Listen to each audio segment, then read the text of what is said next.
Man to monster.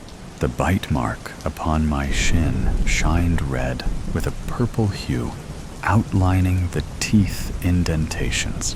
No, no, George, please, no, wailed my wife. Her knees buckled, slamming against the wooden floor of the abandoned, looted home we had found short reprieve in God knows where, Michigan. My children, Merrill and Leo, stood behind their distraught mother. By the looks on their faces, they had not yet comprehended the severity of my situation. It had been a week and a half since the outbreak. A lab test that had gone awry. The U.S. military thought they had created a superhuman drug, one that overrode the humanistic qualities of pain, reservations, fear, and the consequence of reckless abandonment. Simultaneously, this drug also heightened testosterone and adrenaline levels beyond their standard yield. The intent was, upon inoculation of the said drug, the soldier, Marine, fighter pilot, policeman, fireman, and any other form of military and first responder personnel necessary for the safety and protection of the populace would become fearless machines that could enter any burning building, gunfight, and combat zone with the sole intention of completing their objective, without the inhibitions of the typical human. One would think this was the beginning of creating the most fearless corps of men and women the world had ever seen. From my understanding, the testing transpired in a Northern Californian military installation. Volunteers of the U.S. Armed Forces participated in the experimentation with the promise of hefty compensation. At first, it seemed a success. News reports stated that the super soldier had been produced, stoking courage in our countrymen and fear in our enemies. Footage circulating the interwebs showed army men stepping through thick, boarded walls, swarming and cutting down artificial targets with precision and lethality, scaling walls at lightning-fast speed, and performing deftly feats on land, air, and sea. The Pentagon was still patting itself on the back when one of the test subjects had ravaged and gored his wife, child, and house pet. Not only that, another was at a house party and had cut, bit, and shredded some of the other party-goers with their bare hands. Worse, those affected by these sudden acts of acute violence had taken on the monstrous nature as well. The captured affected, now infected, were held against their will by scientists of the highest order. These experts revealed the drug's design had gone rogue, what best could be described as a feedback loop.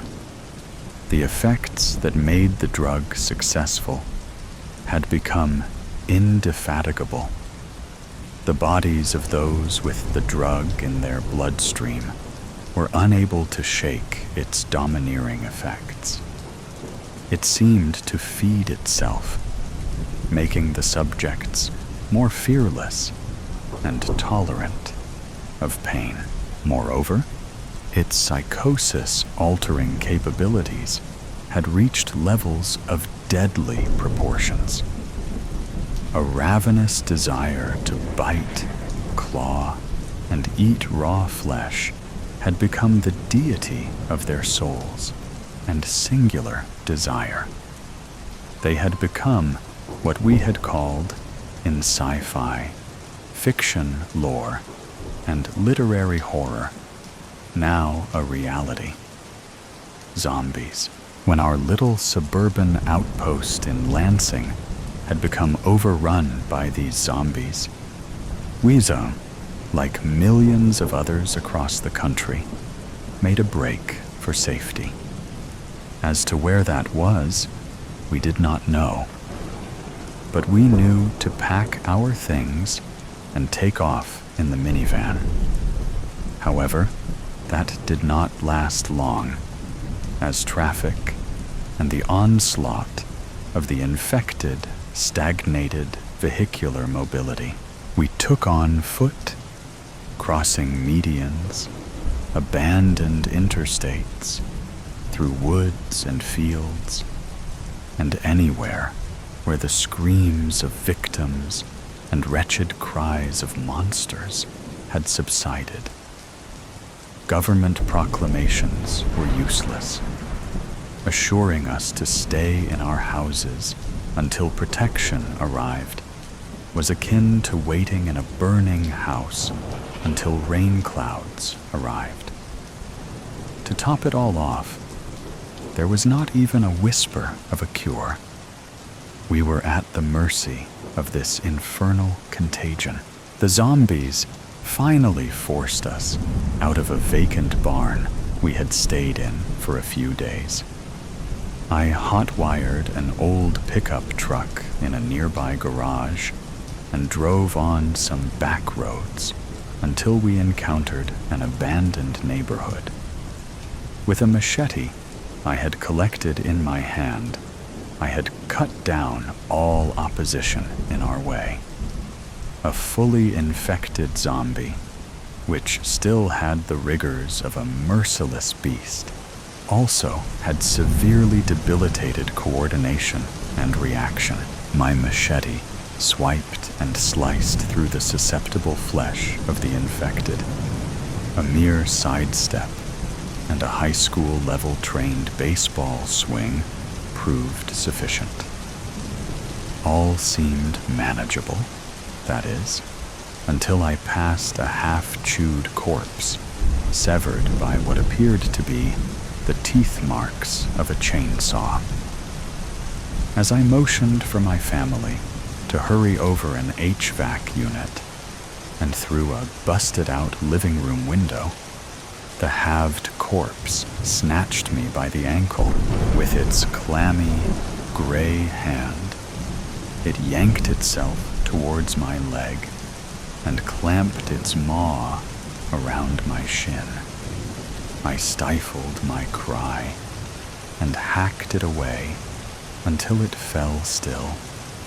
My wife, Erin, noticing the struggle, immediately turned her eyes toward the wound as I entered the abode, leading us to our current predicament. She groaned and cried, knowing what was in store for me, for us.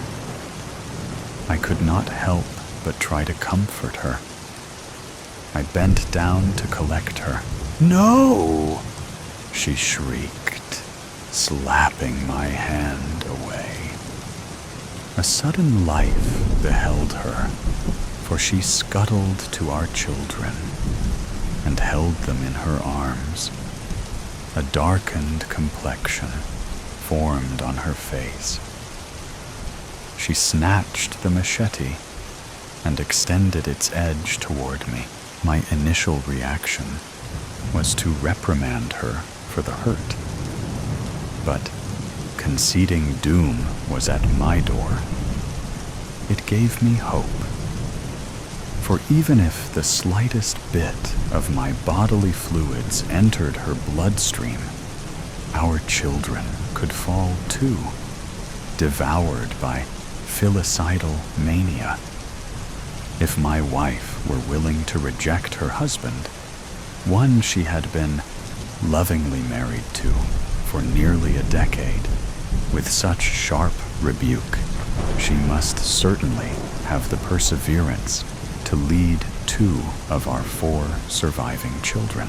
My children, Meryl and Leo, had not fully understood the dystopian future before them. At the formative ages of 8 and 6, respectively, they knew something was unnatural about this new reign of terror. They had seen their elder brother and sister ripped to pieces, protecting them from the infected pursuants. When I found time to weep for my eviscerated firstborns, I did so liberally, but not in front of them. I will join them shortly, but I must put my mortal family in order first. Honey, Meryl, Leo, I said, kneeling to meet their eye level. Yes, Daddy, uttered Meryl. She had her chin against her chest, and it quivered. That's a good girl, I said. I want you to. A sudden pang shot through me. The side of my neck tightened, and my lower jaw protruded out, baring my lower row of teeth. The children gasped. My wife pulled them close to her and backed away from me. Back, I shouted. Get back! I was not sure how the transition would consume me, but I had certainly felt it.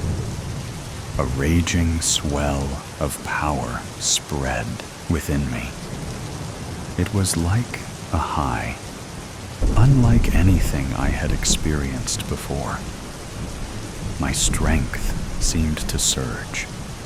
The forces of gravity were effectless. A ludicrous idea came over me that I could easily lift a car or thrust my knee through the wall. Subsequently, a craving for flesh had come. My mind started to obsess over the notion of sinking my teeth into a sumptuous piece of raw chicken. I thought about how my teeth would break the surface, diving into its tender structure and tearing it and consuming it, slaking my hunger. I slid my tongue between my molars to replicate the sensation. Then my senses returned. I must have fallen into a fit, for my family gaped at me with fretful eyes. I was on my side in a pool of sweat. I didn't move. If I could lie still and slow my heart rate, perhaps the effects of the bite would curb, leaving my family more time to flee so they could remember me before I succumbed. Sweetheart, I grunted. A pain was forming deep within the pit of my stomach. I want you to get to my parents. My wife, clutching our children, replied with a tear-filled cry. Why? Their cabin in Barreton. They have guns, land. It's isolated. The pain had reached an unruly state. My back arched, my limbs tightened, and I began to writhe and twist upon the ground violently. I froze, paralyzed by the locking measures of my muscles.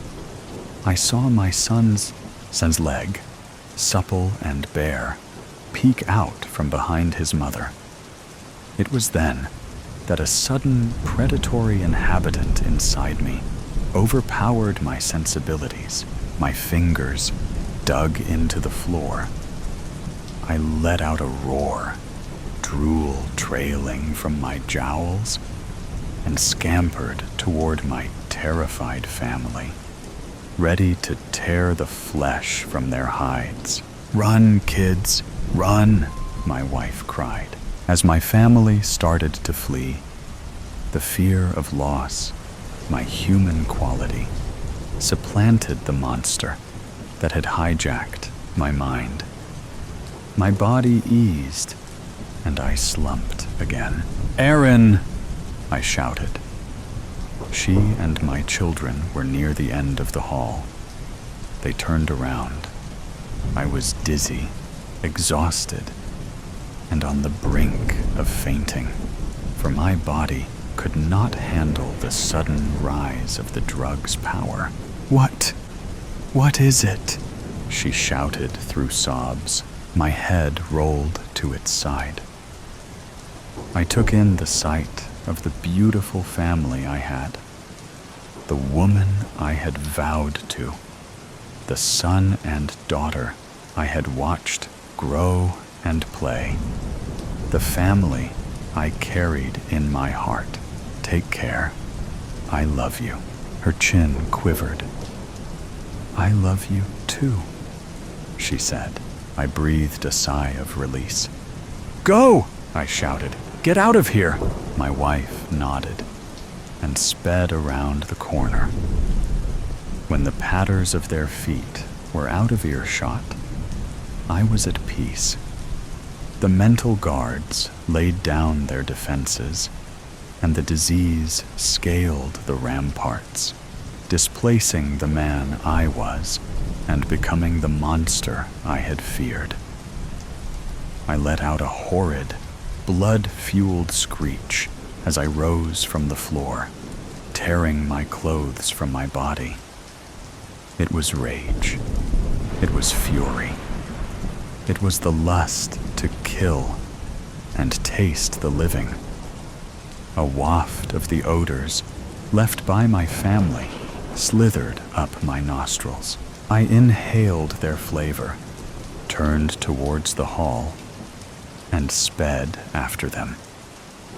The hunt was on. Warm tea, but odd aftertaste. The overgrown azaleas, camellias, and kudzu-covered trees engulf my grandmother's old country house with its petite porch and large windows. Perfume from the spring garden swirls around in the late morning air. After knocking on the door, my Aunt Arlene opens it slowly, and the smell of fresh cinnamon rolls escapes from the faint teal door. By the looks of the house, Arlene has not kept up appearances, nor simple maintenance.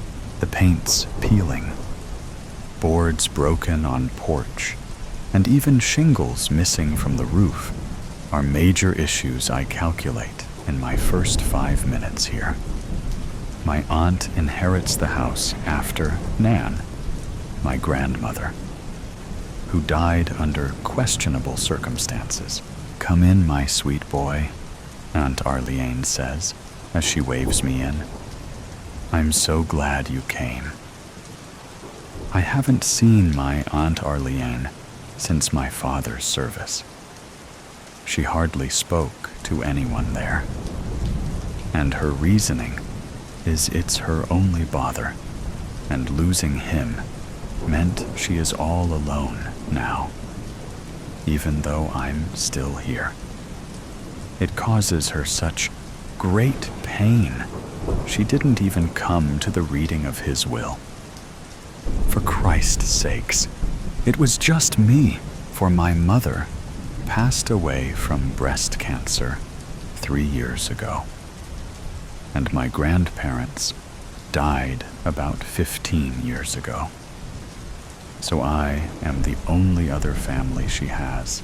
She shuffles across the vestibule towards the front sitting room.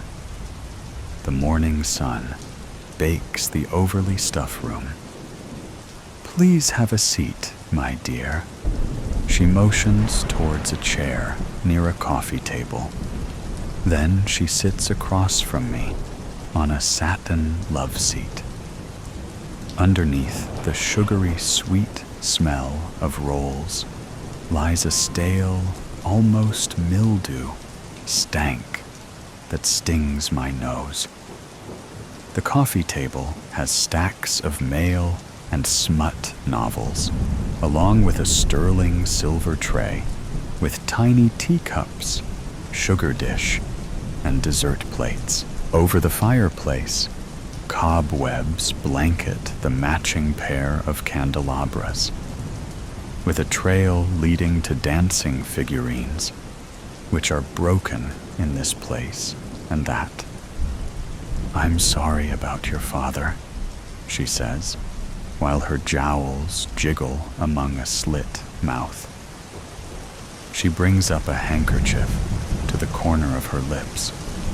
Her head and hands shake a bit, as if she's strung up by marionette threads and the puppeteer isn't paying attention. "I'm sorry as well. I know you and Dad were so close," I add.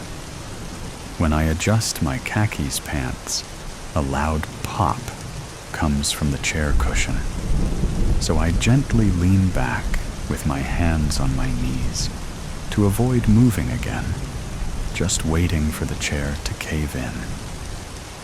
Aunt Arlene straightens her lace collar on her well-pressed dress, like she didn't hear the my ass breaking the chair.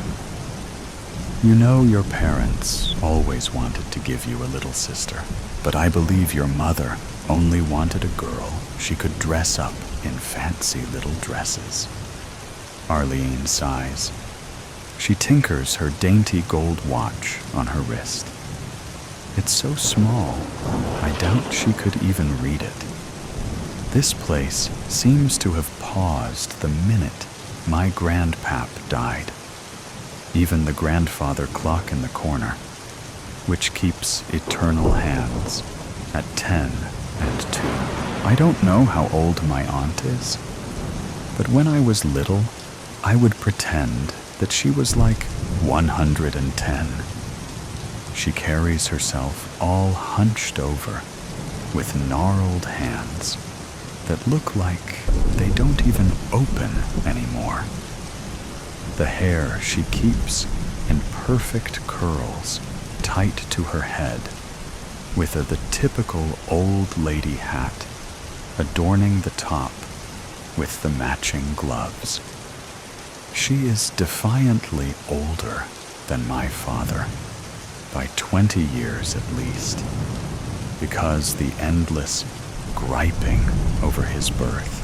Aunt Arlene would have been an only child if it wasn't for him. Then, being a boy, my grandparents adore him and spoiled him to no end. When they became adults, he was given the family cattle ranch along with the larger homestead. But as I said before, they didn't completely write out Arlene. I just don't think they trusted her to manage the business. Her anger got the better of her one time, and she threatened my dad that she would get her share by any means. "So how are things going?" "Good, I guess. I'm not sure I'm quite ready to take over the ranch, though," I said. "Well, I can understand that. You're still so immature to have such a large responsibility over so many people and money," she says with tight lips. My eyes about popped out of my head, and how can she sit there staring at me as if that's not an insult? "You know that I've graduated with a master's in agricultural sciences with a BS in business. And not only that, I've worked for Dad since I could walk. I've spent the last 3 years working on networking and research to increase production." I can feel my face boiling red, for Aunt Arlene knows all of this. She constantly interferes with my dad's decisions to include me in any of the family business. She clears her throat. It's one thing to wrangle calves down in front of a crowd to impress young farm girls. It's another to manage a $1 million cattle ranch with trucks and employees.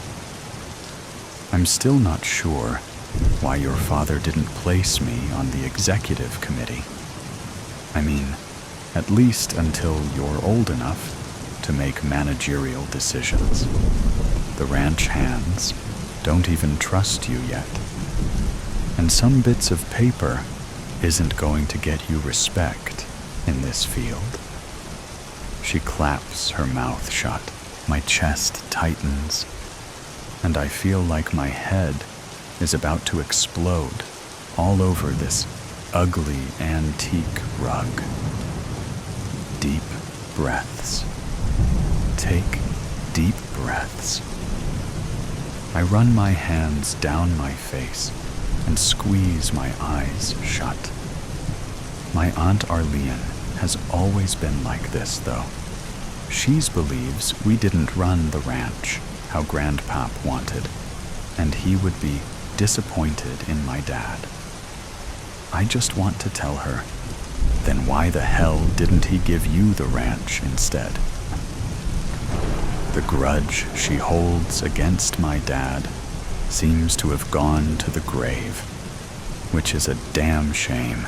Well, Arlene, my dad has already proven. Ringing came from the kitchen. She promptly stood up. I've baked us some goodies, my dear boy. She gave me the oddest smile. She locks her heavily wrinkled eyes to mine, which appear to be shiny, then smiles with every single tooth. Her stare sets into my soul, but breaks when a whistle from a kettle starts. As she turns to walk toward the door, she twirls on her toes as if she is floating across the maple floor and disappears. I hear clanking of china and spoons coming from the dark hallway. Then oven door opens and closes. Why don't you help me for a second? She bellows. As I get up from the chair, the spring bounces back into place with a crack. I shake my head. I'm not sure why I came. I wander down the damp hallway towards a swinging kitchen door that looks like a portal to another world. Here, she hands me a small carafe. Could you please add some milk to this? She plates the pan of hot rolls onto a floral china platter. Can you carry the milk and teapot for me? There's too much to juggle here. She turns and vanishes from the kitchen. I try to follow her, but my knuckles are burning just a bit from the side of hot teapot. So by the time I make it back to the sitting room, she is ready to hand me a place with a cinnamon roll on it. How do you like your tea? She asks. But before I can say, she starts humming Old Rugged Cross. I decide to change seats, for I am certain that the chair is on the edge of collapse. I like a little sugar. No milk, I answer, while dropping into the love seat. She clinks around the serving tray, mixing the teas. Here you go, my dear. She smiles again, passing me the cup and saucer. Is there a reason you asked me here? I'm kind of busy dealing with all this stuff with Dad, I said, while taking a sip of dark tea It hit really strong and bitter, almost like eating soap.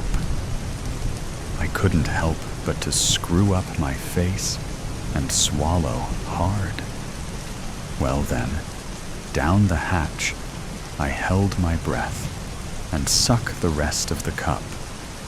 I didn't think you could screw up tea, but there's always a first. So here's to the cinnamon rolls for being better. I hold it up as if I'm toasting my dad. The first bite proves it to be edible. Oh, no real reason. I just wanted to see my only nephew. Arlene answers with a blow and sip of tea. She takes a deep breath of tea in and continues to sip her tea. To my understanding, it's just the two of us now, no other relatives, she says. Is there a young lady in the picture? No, I say. Cough. Another bite. I put the teacup on the table. I'm not seeing anyone right now. You need more tea, she says. But before I could answer no, she snatches the cup and fills it with more and adds more sugar. Here I added more sugar to it. She hands the cup back, and I take a sip. Nope, just as bitter as before. Another cough. I made a new flavor of tea. It's a bit darker than my usual, but I didn't think it was that strong. Want me to add some milk? She reaches out for my cup again. I wave my hand to decline and chug the remaining. Cough. A pain in my stomach slams into my ribs, and the cinnamon roll tries to run up my throat. I'm not feeling too... But before I could get the words out, the world blurs, and my head feels like it's full of lead, and I feel my body slide down the love seat to the floor. Well, my darling nephew, I've grown tired of you and your father taking from me, and now I'm finally getting what is rightfully mine. I hope you enjoy your last meal. I really do think the oleander tea tastes better with some milk. Aunt Arlene's large smile fades to black. Heartbeat of the home. Why can't I remember? He thought. His mind would only reveal flashes of the afternoon's events. His head was on fire, sweat dripping down his face like an addict on autopilot. Grant Liscombe burst through the front door, avoiding his mother in the kitchen. Like a spider returning to its web, his lanky teenage legs scurried up the wooden stairs of the old farmhouse to his bedroom. His arms flailed with uncontrollable fear as he yanked the dirt-covered shirt over his head, discarded it on the floor, then bounded to the bathroom, slamming the door. What have I done? What have I done? He muttered, lathering the perfumed soap through his fingers, frantic to wash the guilt from his newly calloused hands, watching the streaks of dirt dance and swirl down the rusty drain. His mind was confused by broken images of helping to clean the gutters, the ladder falling. Or was it pushed? The thud as Nick's body hit the ground, and the gleam of the metal shovel as Grant dug the body-sized hole. He confronted the reflection in the mirror, the gaunt, bloodshot, black-haired punk he had become. Oh God, What have you done?" The reflection glared back with an evil grin. It began about a month ago, after his factory worker stepfather, Nick, lost his job. Grant's middle-aged mother, Jane, with little work experience, was initially grateful for the offer to stay at her aunt's derelict house, remotely located in the Haliburton Highlands of Ontario. Soon, she would regret it. They arrived late on an October evening, rain pelting down. The overwhelming stench of mold and decay nauseated Grant as he stepped onto the porch, past two white rattan chairs resembling broken skeleton bones. Like two cracked teeth, the front window panes whistled as Nick opened the door, and a rush of twisted oak leaves fluttered into the foyer, landing at the base of an antique grandfather clock. "Wow! Look at that beauty!" Grant exclaimed, smitten with the intricate carvings of the mahogany cabinet, the shiny gold filigree face, moon dial, and hands, all in pristine condition, a sharp contrast to the rest of the house. "Hey, Mom, didn't Grandpa have a clock like this?" He set down his backpack, rubbed his hands over the smooth, flawless finish, inhaling the rich smell of lacquer and lemon polish, opened the case to wind the weights, then set the hands to the correct time. "Yes, he did," she answered, removing her coat and shaking the rain from her short blonde hair. "But not as old as this one. Remember what Grandpa always said? The tick of a clock is the heartbeat of the home," they repeated in unison, their heartfelt laughter filling the room with his memory. "But seriously, Grant," she said, pointing at the clock. "That thing gives me the creeps." Grant shrugged. Then, as he tapped the pendulum to start the clock, he felt a sudden chill in the air, a quiver in the continuum of space and time. The walls around him seemed to expand and contract, like the lungs of the house had taken a deep breath. "Are you all right, Grant?" His mother's face concerned. "You look pale." "He's fine," said Nick. "Quit coddling him, Jane. He isn't a child anymore." He chuckled and gently kissed her forehead. "I'll finish bringing in the rest of the stuff." Grant sensed something was terribly wrong. Something had taken control of his body.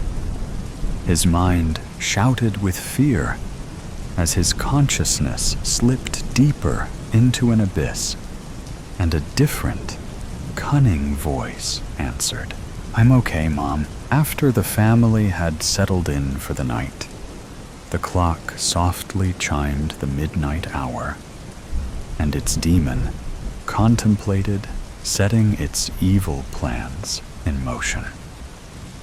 Returning to his room, Grant changed into clean clothes and put on some loud, heavy metal music. He suspected his mother was having issues with his new identity. He began rifling through his closet, not sure what he was looking for. Then, at last, he found it: the metal slugger baseball bat. As he held the handle, he confirmed that Mother was next. "Grant," his mother called from the kitchen, aroma of roast beef wafting up the stairs. "Are you guys done outside? Dinner's almost ready." The stairs creaked with warning as he descended each step, slow and deliberate, bat at the ready. A satanic song blared out of his room, the heavy bass pounding the walls. Thump, thump, thump. "Turn it down," she shouted, stirring the gravy pot, steam filling the room from the whistling kettle. But his music grew louder. He continued his mission, unhindered. From deep inside, Grant could feel the raw hatred of the demon inhabiting his body, its cruel intention, but was powerless to intervene. Suddenly, like a beacon of light through the darkness, he heard a familiar voice. "Remember the heartbeat of the home." It was Grandpa. "Grant," the voice said, "kill the heartbeat." Jane Liscombe turned off the stove and stormed out of the kitchen, down the hall, stopping at the grandfather clock at the base of the stairwell. "I said, turn it."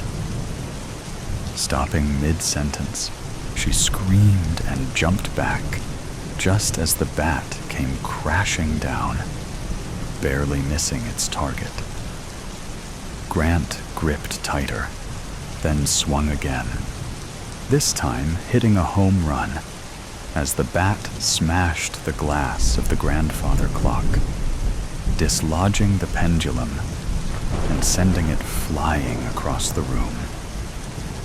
The chimes clanged noisily in pain as he swung again and again until the battered clock showed no signs of life.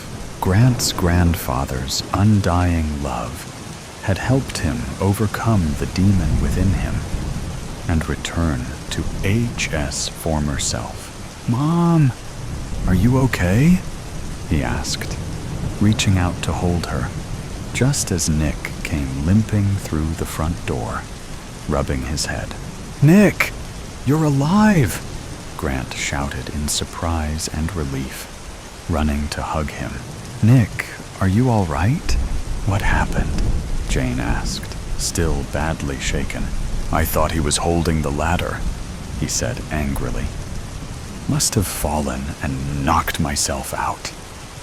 He looked around in disbelief at the shards of glass and pieces of wood scattered on the floor. "What the hell happened here?" "I'll explain in the car. We've got to leave. Now," Grant exclaimed, as he helped Nick and his mother out of the house. They drove to the nearest motel, never to return. 2 years later, a young couple turned the key in the tarnished brass lock of their newly rented farmhouse in the Halliburton Hills, and as the warm sunlight shone into the foyer, a spectacular sight was revealed. A beautiful mahogany grandfather clock. "Is that a train?" With extreme speed, the wind brushed against my face, blew my hair into my eyes, and tangled it around my head and neck. I clawed at the long red strands as I watched clouds begin to swirl, moving into a large circular motion. 12 o'clock, noon, and the skies were as dark as night. The few clouds that showed up against the dark sky were as huge, grayish, white pillows running across the sky. The wind became swifter and colder in a matter of seconds. I ran towards the house for shelter as fast as my legs could carry me. Then the rain came. Large, hard drops that pelted my unprotected head with a fierceness I had never experienced. I slammed through the door, ran about the house, closing all the windows that were opened to beat the heat and humidity. The wind whistled through the walls of the old clapboard homestead with a vengeance.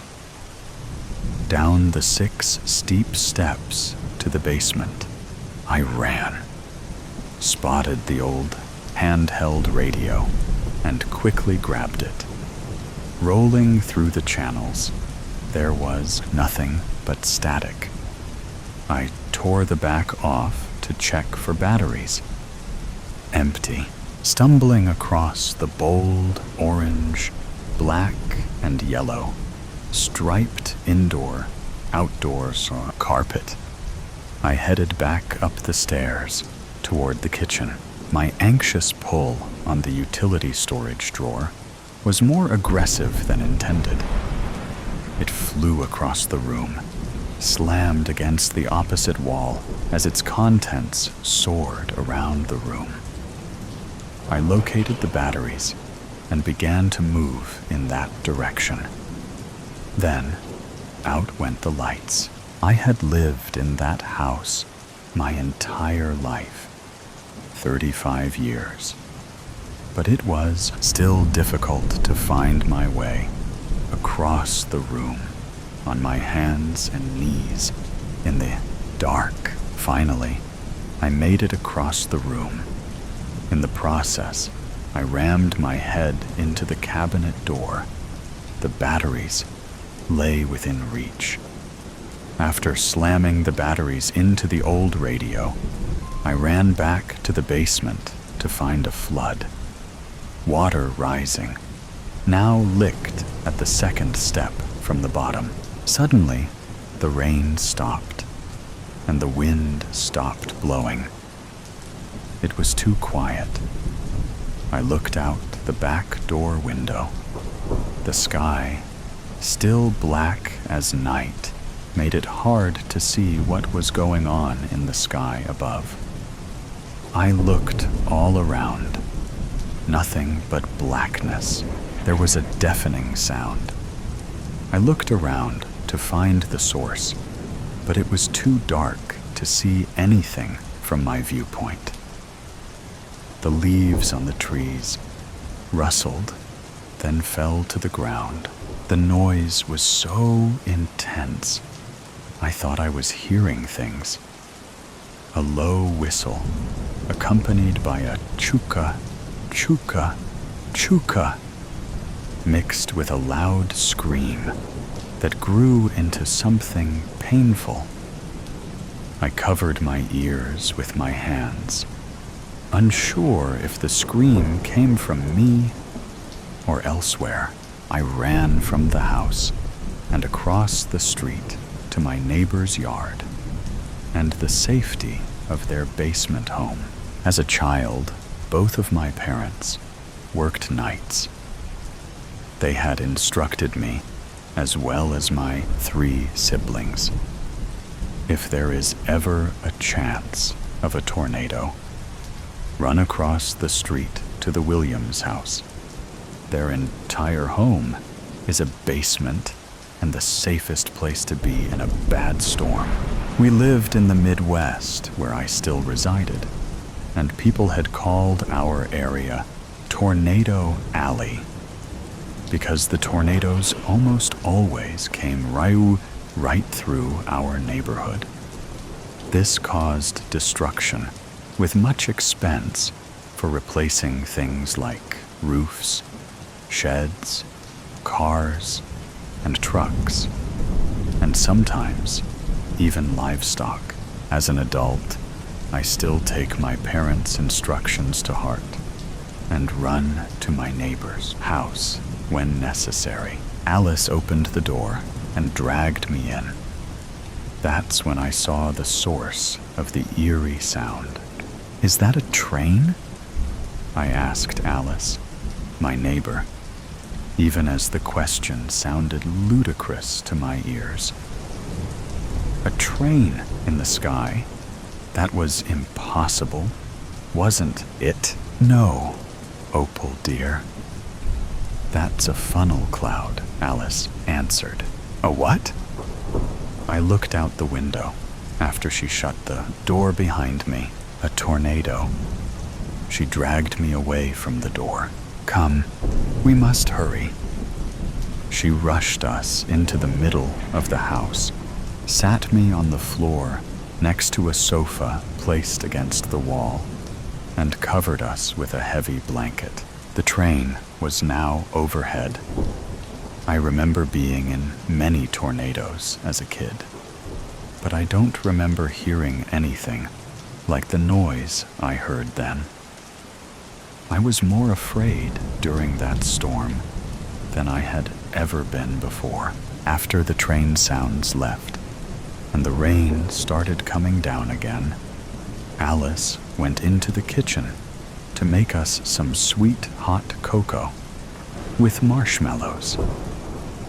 Alice was the daughter of the people that I had run too many years ago, and the cocoa recipe was one of her mom's.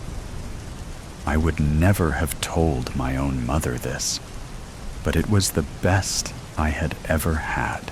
When we heard the all-clear sirens, we opened the door and looked out at the sun-shining afternoon.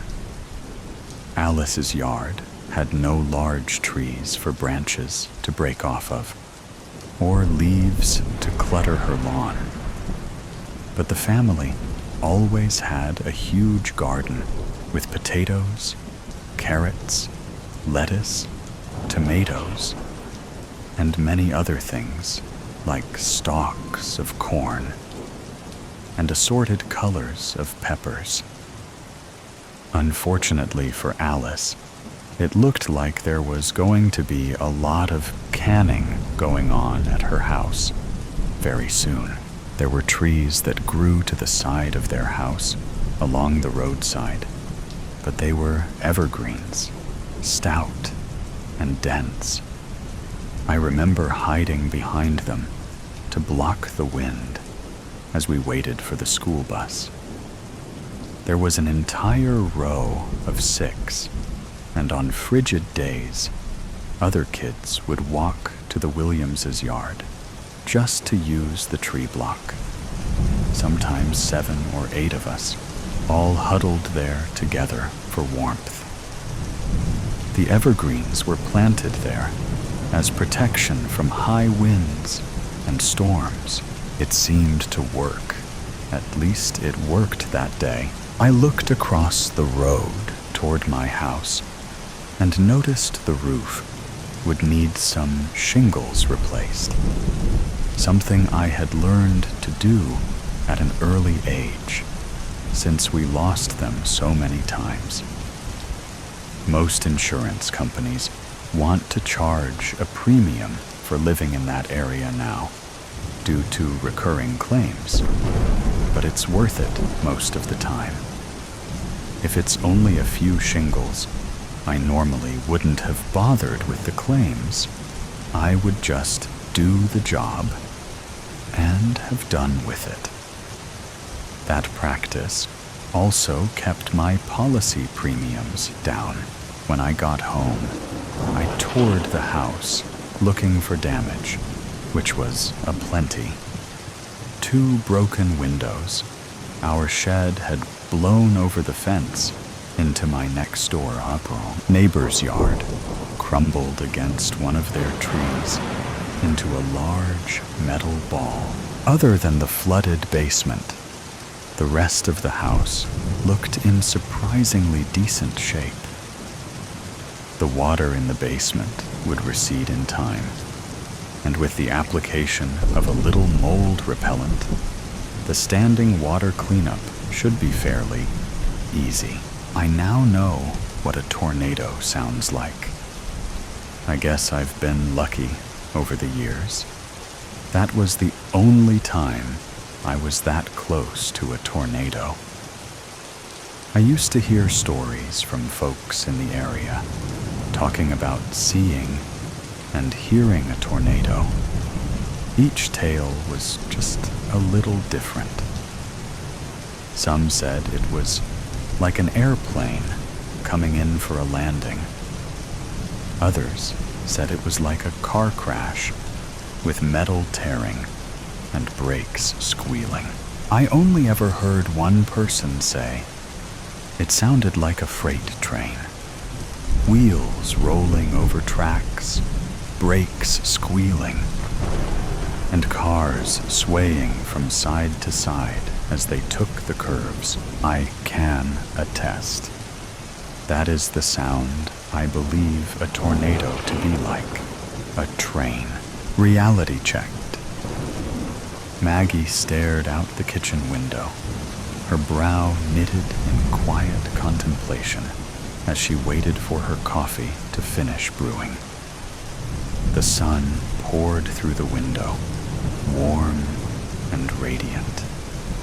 Yet something felt off. It had rained throughout the night. She recalled the rhythmic pitter-patter against her bedroom window and the wind wailing through the trees. The forecast had called for more storms well into late afternoon. However, outside, the world looked untouched, as if the night's downpour had never happened. She recalled having drinks with her best friends from college last night at the new upscale lounge downtown. Lori had been eager to check out the exclusive rooftop bar, but the rain had forced them to stay inside. Instead, they gathered in one of the lounge's sleek, dimly lit sections, sipping mojitos and catching up. Lori had always dreamed of becoming a corporate attorney, and after years of relentless studying and grueling internships, she had finally landed a position at one of Pittsburgh's top law firms earlier this year. It was all she had ever wanted, and from the way she spoke about it, the long hours and high stakes didn't faze her in the slightest. Sammy and Chloe also seemed to have settled comfortably into their dream careers. Sammy, with her sharp wit and boundless creativity, was making a name for herself in marketing, crafting campaigns for major brands.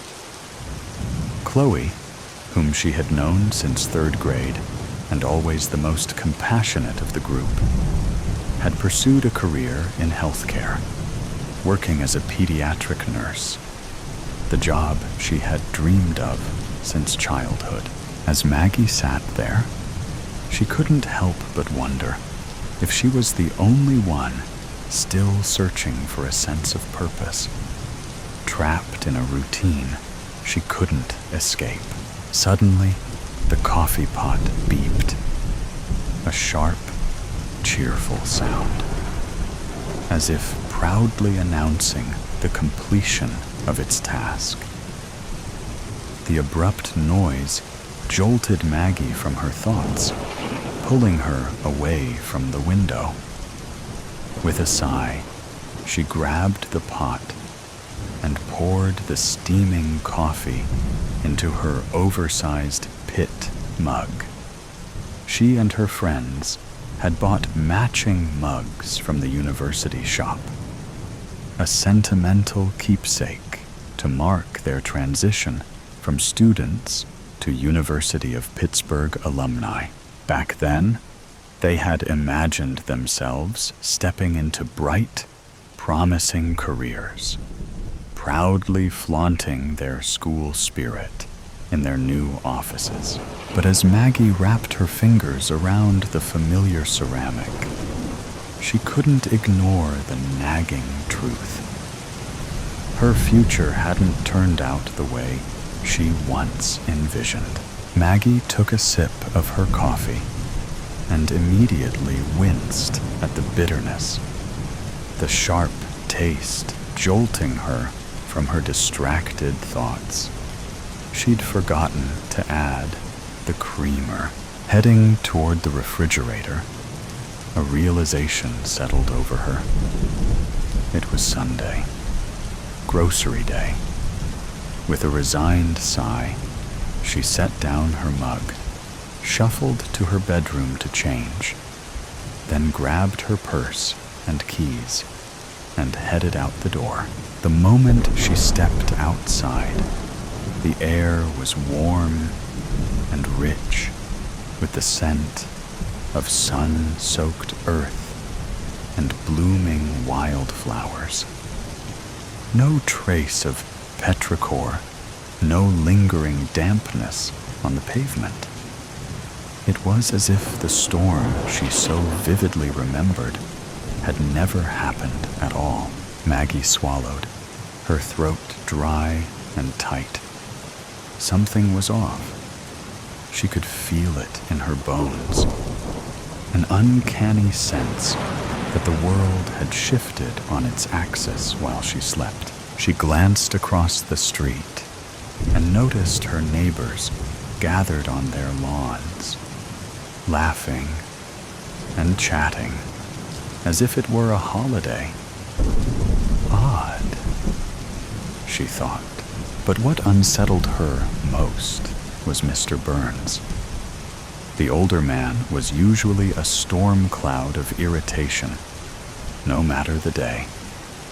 He'd spent his life working at the same furniture store his great-great-grandfather had built, forever grumbling about long hours and slow employees. Just yesterday, after another exhausting Saturday shift, his voice had carried across the street, complaining about sluggish junior workers, while his wife, Mrs. Burns, stood by the door, nodding in passive agreement, with an umbrella in hand as he stomped into the house. But today, he was all smiles, chatting with the Morgans and the Wilsons, laughing as if he didn't have a single care in the world. Just then, Mr. Burns looked over, spotted her, and waved. "Good morning, Maggie." "Good morning, Mr. Burns," Maggie said, her voice tinged with bewilderment. He grinned and called out, "When you get a chance this week, stop by the store. I'll give you a discount on any furniture you want. We just received an investment, and things are really looking up." "Oh, wow, that's wonderful," Maggie replied, trying to mask the confusion on her face. Mr. Burns had never spoken to her before. A grunt or a quick nod was all she ever got. It was always Mrs. Burns who was the social one. Maggie's skin prickled. The hairs on the back of her neck stood on end as she climbed into her car, gripping the steering wheel so tightly her knuckles turned pale. Something definitely isn't right, she thought. First, the weather seemed odd, and now her neighbor was acting like an entirely different person. Maybe it's just me. Maybe I didn't sleep well, and the mojitos from last night aren't sitting well with me. But no matter how she tried to rationalize it, every instinct screamed that something was undeniably wrong. The drive to the grocery store was oddly surreal. Streets that normally peppered with Sunday morning traffic were unsettlingly quiet. The few cars she passed moved at an unhurried pace, their drivers smiling and waving as if caught up in some unspoken festivity. Pedestrians strolled along the sidewalks with a light-hearted spring in their step, while dogs pranced happily alongside their humans, tails wagging as if the entire world was enveloped in an unfamiliar sense of joy. As she pulled into the parking lot of Greenfield's Market, her unease deepened. The vast stretch of asphalt, usually packed with cars on a Sunday morning, was nearly empty. Only a handful of vehicles sat scattered across the grocery store lot, gleaming under the strangely intense sunlight like polished gems. She cautiously eased into a parking space near the entrance and cut the engine. For a moment, she just sat there, fingers still resting on the steering wheel as she scanned her surroundings, trying to steady her thoughts. "What is going on?" she whispered to herself. Finally, after calming herself, she grabbed her purse and stepped out of the car. The door closed shut behind her, the sound echoing across the parking lot, unnervingly loud against the surrounding stillness. As she approached the store, the automatic doors slid open with an almost too cheerful whoosh, releasing a wave of cool, conditioned air.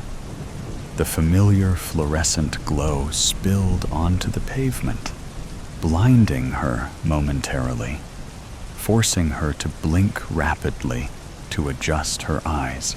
Her gaze landed on the store employees gathered at the entrance, their faces lit with excitement as they chatted and laughed. They held a large banner that read, "Welcome to Greenfield's Market. Happy grand reopening. A new beginning awaits." A grand reopening? This surprised Maggie. She had been at this store just a few days ago, and there had been no sign of renovations, no announcements, no changes, nothing to suggest something like this was happening. She forced a smile at the employees as she walked past, gripping her purse handle tightly. Grabbing a cart, she headed toward the produce section, trying once again to shake off the uneasiness rising in her chest. Maggie quickly grabbed her usual grocery items and a few snacks, hurrying toward the register. Despite the small number of customers, the store hummed with an unusual liveliness. As she made her way through the aisles, everything seemed different.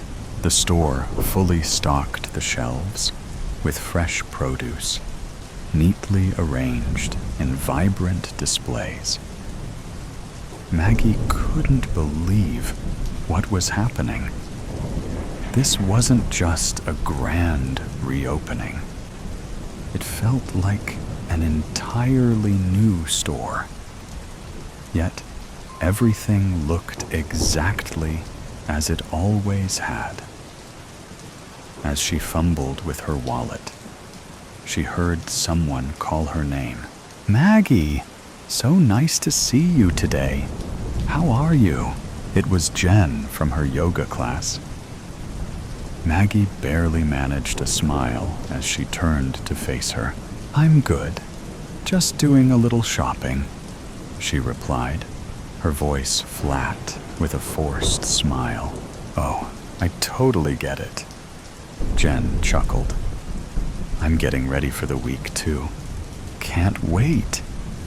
You won't believe it, but I got a promotion to regional manager last Thursday. Can you believe it? I'm doing what I always wanted. Maggie froze. Wait, what? I thought you said you hated your job.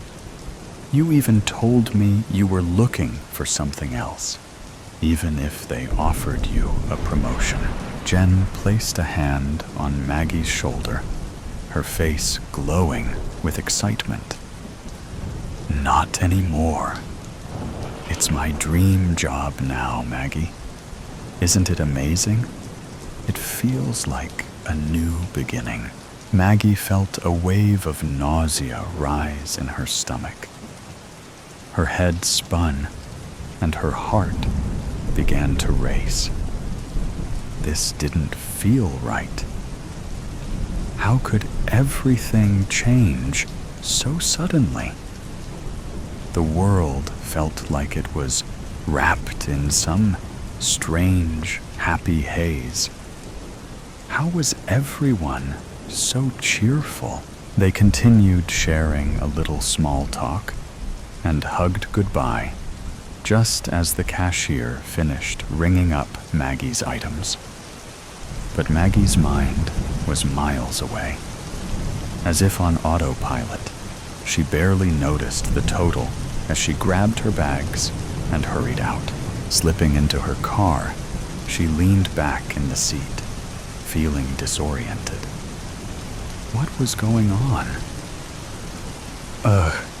I need caffeine, she muttered, hoping the words would ground her.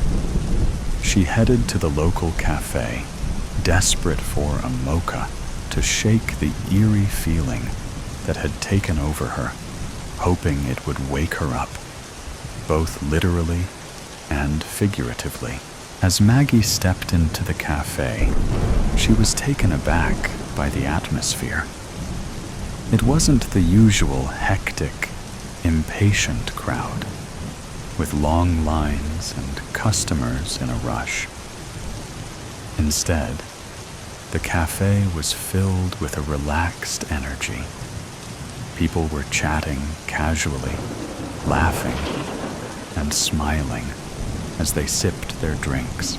Then, out of nowhere, one of her co-workers from the hotel, Tim, walked in. His face lit up with a big grin. Their eyes met, and he waved enthusiastically as he made his way toward her, skillfully weaving through customers who were leaving. "Maggie, how are you?" Tim called out, his voice full of excitement. "I'm hanging in there," Maggie replied, still trying to make sense of the strange energy in the air as he joined the line behind her. Tim worked as a bartender at the hotel and was also an aspiring musician, playing local gigs with his band. "Maggie, you won't believe it." Tim's eyes were sparkling as he leaned in closer. "I just signed a huge deal." "What? No way. Congratulations, Tim," Maggie exclaimed, her surprise matching the excitement in his voice. Tim couldn't contain his joy. "Yeah, my band got signed to a record label yesterday. It's my dream, and it's happening." Maggie shouted along with him, her mind still on guard. As Maggie picked up her mocha and exchanged goodbyes with Tim, she slowly made her way to the cafe door, still trying to process what she'd just heard. She was genuinely happy for him, but it felt like everyone's life was suddenly falling perfectly into place. Everyone except hers. She stepped outside into the warm air. The cafe's artificial ambiance fading behind her as her foot hit the pavement and the fresh air brushed her face. A shiver ran through her, a silent reminder that something was wrong. The streets remained unnervingly serene.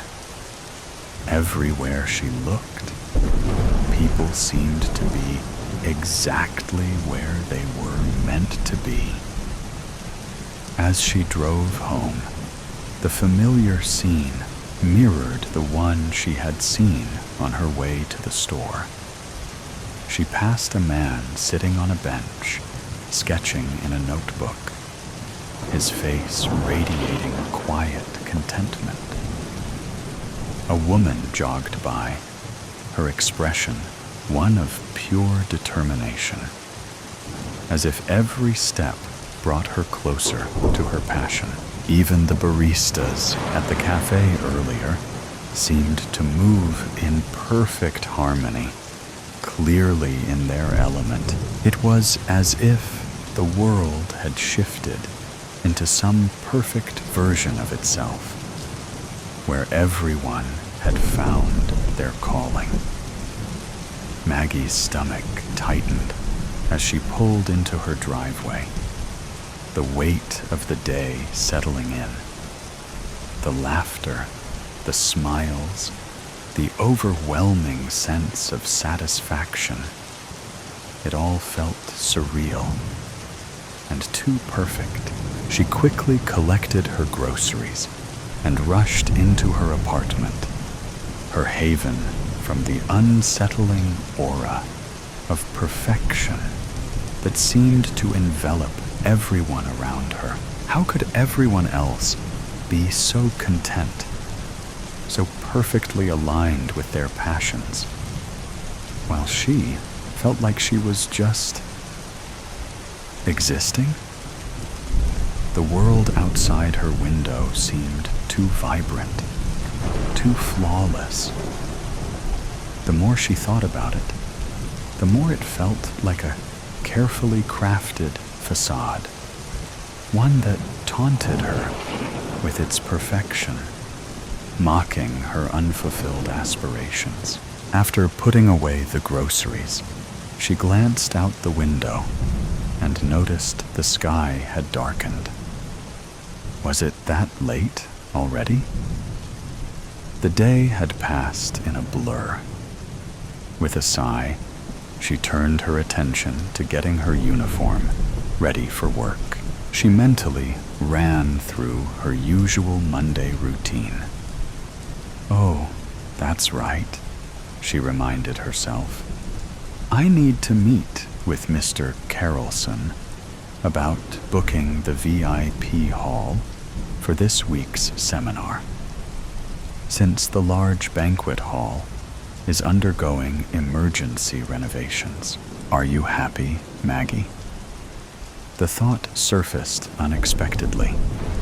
Is this really what you want? 2 years from now? 5? 10? The questions lingered, unsettling and impossible to ignore. No, I'm not happy, she whispered at first, then repeated louder. I'm not happy. I'm a 29-year-old front office supervisor, stuck in a monotonous routine, she cried out, her voice breaking as tears spilled down her cheeks. Her voice trembled with frustration as she continued, her emotions pouring out unchecked. This isn't what I wanted. This isn't the life I dreamed of. She dropped to the floor, fists tightly clenched, tears streaming down her face, her voice breaking with every breath. My dreams, my life, everyone around me is thriving, doing what they love, and I'm just stuck. The realization crushed her. The contrast between her stagnant reality and the world's perfect harmony pressing in like an unbearable weight. Seeing her friends last night had left her feeling small, inadequate. They had all progressed into their ideal careers. And when the conversation had focused on her, she attempted to joke and dismiss it with a nonchalant, "Oh, I just changed direction." But the truth was harder to admit, even to herself. Somewhere along the way, ambition had quietly given way to stability. The drive she once had, the fire that pushed her forward, had dimmed, replaced by routine and practicality. And now, as she neared 30, she woke each morning with a dull, persistent ache of regret, haunted by the question, why had I just simply settled for this life? She had long since convinced herself that she was fine, that comfort and security were enough. But were they? Seeing her friends thrive, their eyes alight with passion for the things they loved, had stirred something restless inside her. Do you keep going like this? Waking up every day to the same boring routine, letting time slip through your fingers? Or do you finally take a stand, make a change, and pursue the life and career you truly want? The thought gave her chills. Change was terrifying, but an unfulfilled life was worse. If she didn't decide now, would she still be here years from now, trapped in the same cycle, suffocating under the weight of what-ifs? She took a deep breath, her heart pounding. The choice was hers. And for the first time in a long time, she was ready to take the steps necessary to make the change. Maggie felt the weight of the day finally lift, the uneasiness that had clung to her dissipating. As she climbed into bed, a sense of determination settled over her. She was ready to embrace change, to carve out a future she truly wanted. Soon after she drifted to sleep, a loud, thunderous boom jolted her awake. Her eyes snapped open, blinking rapidly as she tried to gather her bearings. Rain pounded against the window, the storm outside mirroring the confusion swirling inside her. Half asleep, she reached for her phone. The screen lit up. 5:34 a.m. Sunday. Squinting, she frowned. Wait, Sunday? Did I read that right? She gasped, sitting up quickly, her heart racing.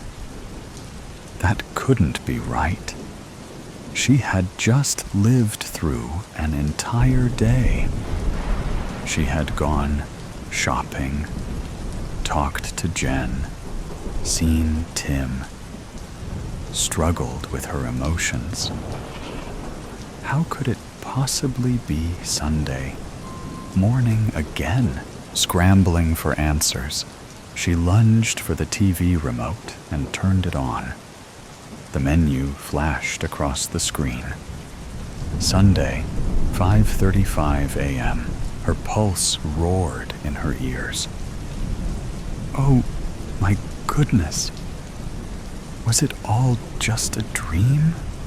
She whispered, her mind racing to make sense of it. A breathless, incredulous laugh escaped her. It was all just a dream. A weird, unsettling dream. Yet, as the initial shock settled, another thought took its place. It had felt so real, so vivid, like she had actually lived it. But more than that, it had forced her to confront the very things she had been avoiding. Her doubts, her fears, and her regrets. Seeing her friends had been the catalyst, but the dream had been the wake-up call. Maybe, just maybe, it wasn't merely just a dream. Maybe it was a sign to stop waiting for the world to change for her. There's still time to pursue her dreams and embrace new beginnings. It wouldn't be easy, but it would be exciting, distorted. I left home 5 years ago. As soon as I crossed that stage, high school diploma in hand, bypassing my peers, swept up by a wave of crying mums and proud grandparents. I was done. The boot of my car held as much of my 18 years of life as I could stuff into 3 boxes and 1 suitcase. I'd armed myself with a bank account full of every tip and paycheck I'd received from my waitressing job and an early acceptance offer from a university 2 states away, as far as I could get from a place I'd once called home. The night before, as my parents sat in some fancy restaurant for a reservation with friends they'd forgotten to tell me about, undoubtedly arguing with each other behind plastic smiles, I packed away my clothes and books and bed sheets in neat little rows until my room was almost barren. Apart from the old wooden furniture, my bedroom was cleaner than it had probably ever been, and I laughed at thinking about how, if the situation was different, it might finally make my mother happy with me. At 10:07 p.m., they arrived home, my father slamming the door as their whisper shouting floated upstairs. I knew they weren't being considerate of the fact that I might be sleeping, but rather they worried about the possibility that a commotion might alert the neighbors, that they would see through the cracks in the foundations of their picture-perfect dream house. They didn't come in to say goodnight. Hadn't since I was 8, and old enough to read myself to sleep. As I pulled out of the parking lot and left my formative school years in the back windshield, I thought about what my parents would tell their friends, the neighbors, the busybodies in the grocery store checkout line. Would they lie and tell everyone I had accepted a scholarship for some prestigious university overseas? Or maybe I'd traveled to Africa to work in humanitarian aid, something they could brag about and say, "She's made us so proud." Possibly, they'd invent a job with NASA or an internship at Google. They hardly knew enough about me to know what I'd actually be studying or what I wanted to be when I grew up. I was sure they wouldn't be bold enough to tell the truth, that their daughter had disappeared without warning while they spent their day in board meetings and having sex with their personal assistants in hotel rooms paid for by their companies.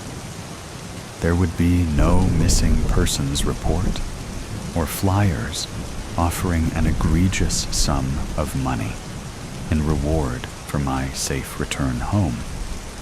Nothing that would cast a shadow on their spotless reputations.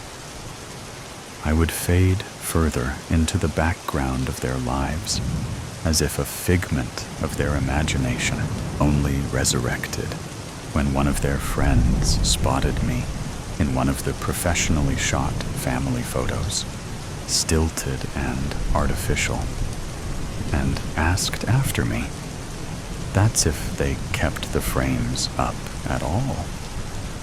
My parents would have to dig up my coffin from the deepest parts of their memory, plaster a smile on their face, and grit their teeth. They would spin some vague anecdote about speaking to me on the telephone last Tuesday and how well I was doing, and maybe they'd go visit me at Christmas.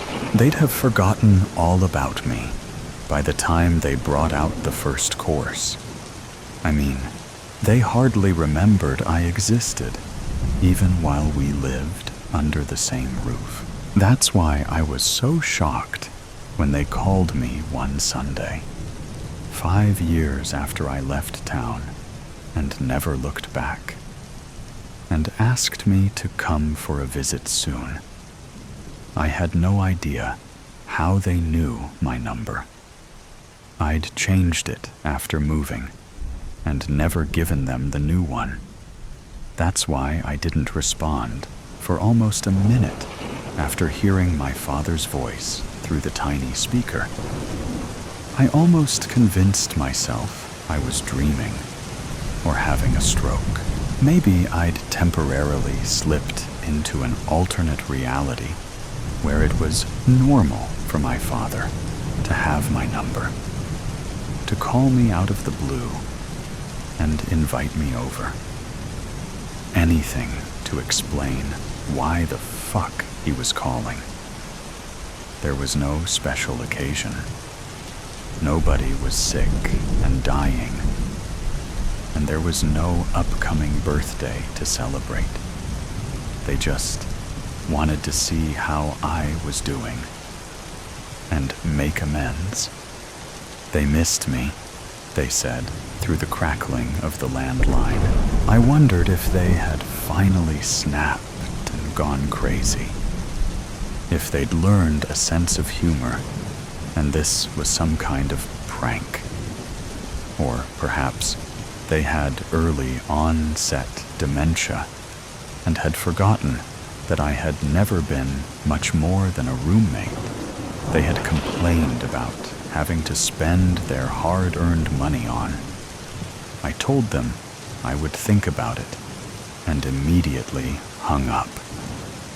I spent the next 2 days trying to forget about it altogether until I came home from work to a letter in my mailbox, a one-way ticket dated 2 weeks from then, set to arrive at the airport an hour out from the town I grew up in. On the front of the envelope, my address, written in my mother's sloping, elegant handwriting.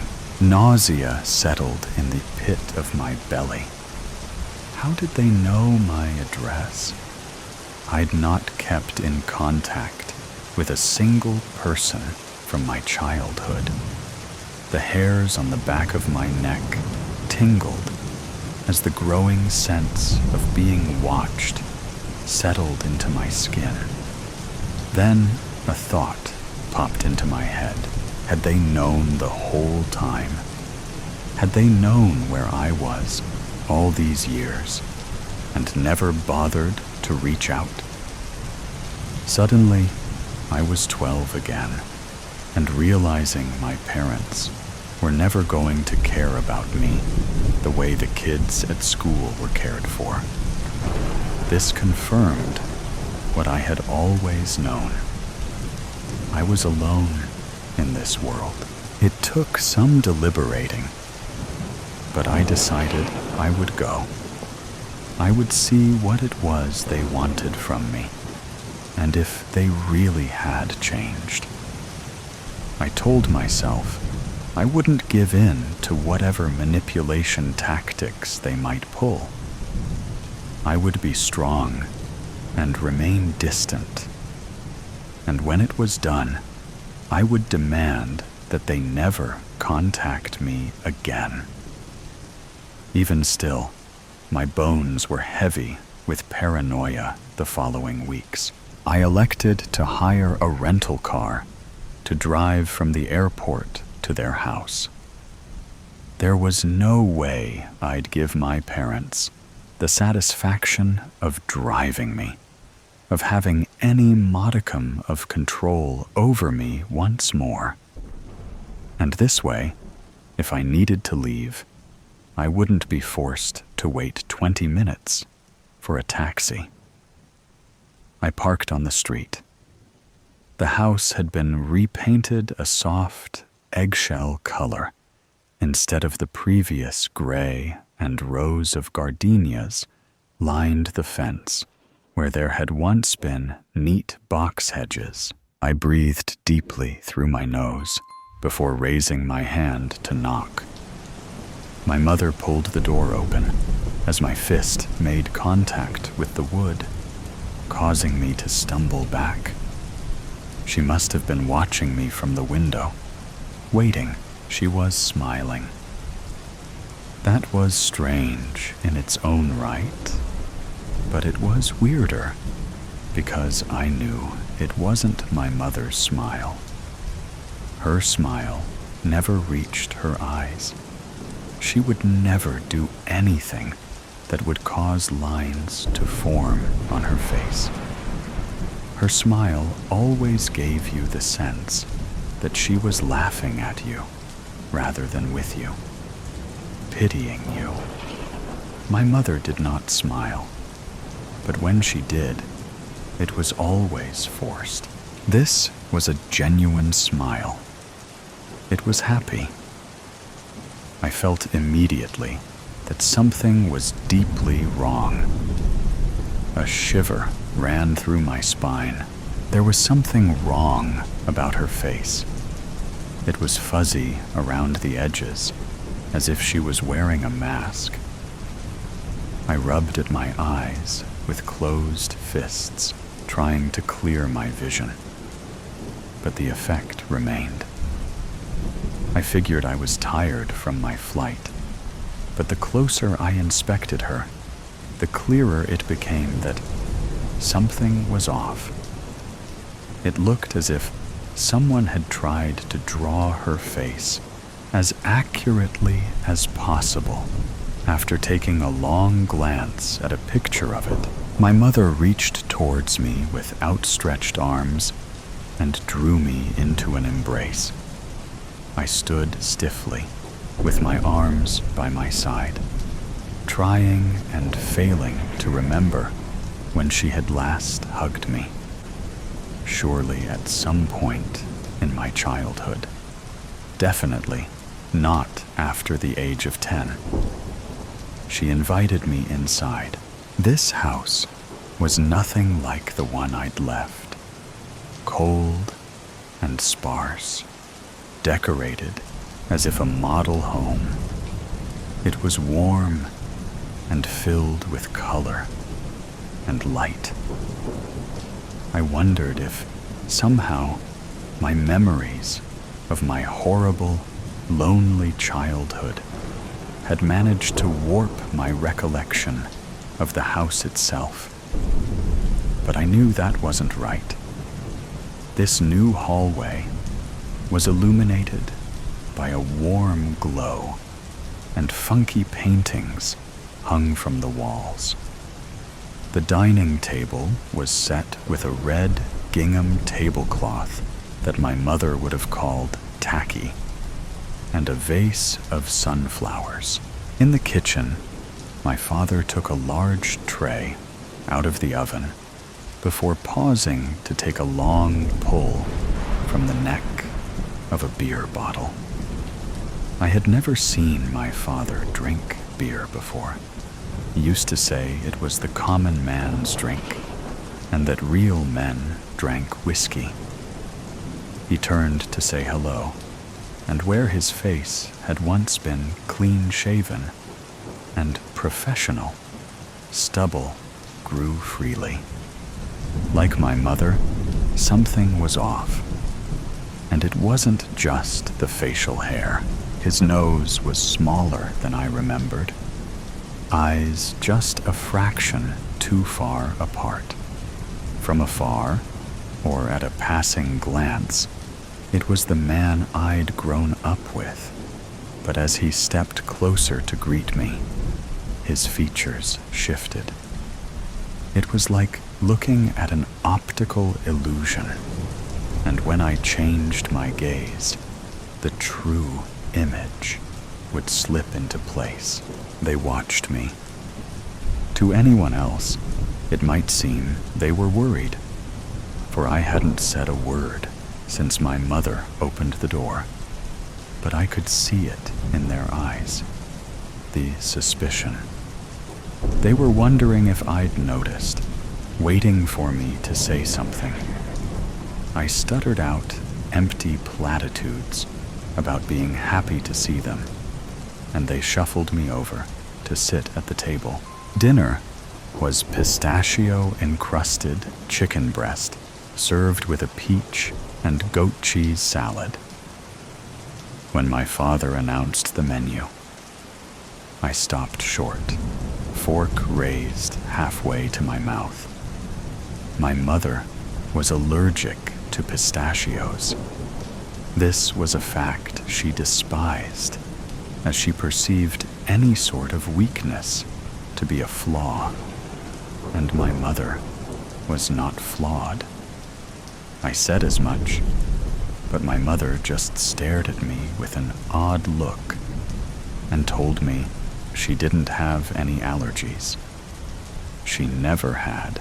And then she went on eating, cutting her chicken into bite-sized cubes and placing them delicately on her tongue, never breaking out in hives or becoming short of breath as her throat closed up. I was beginning to feel as if I was going out of my mind.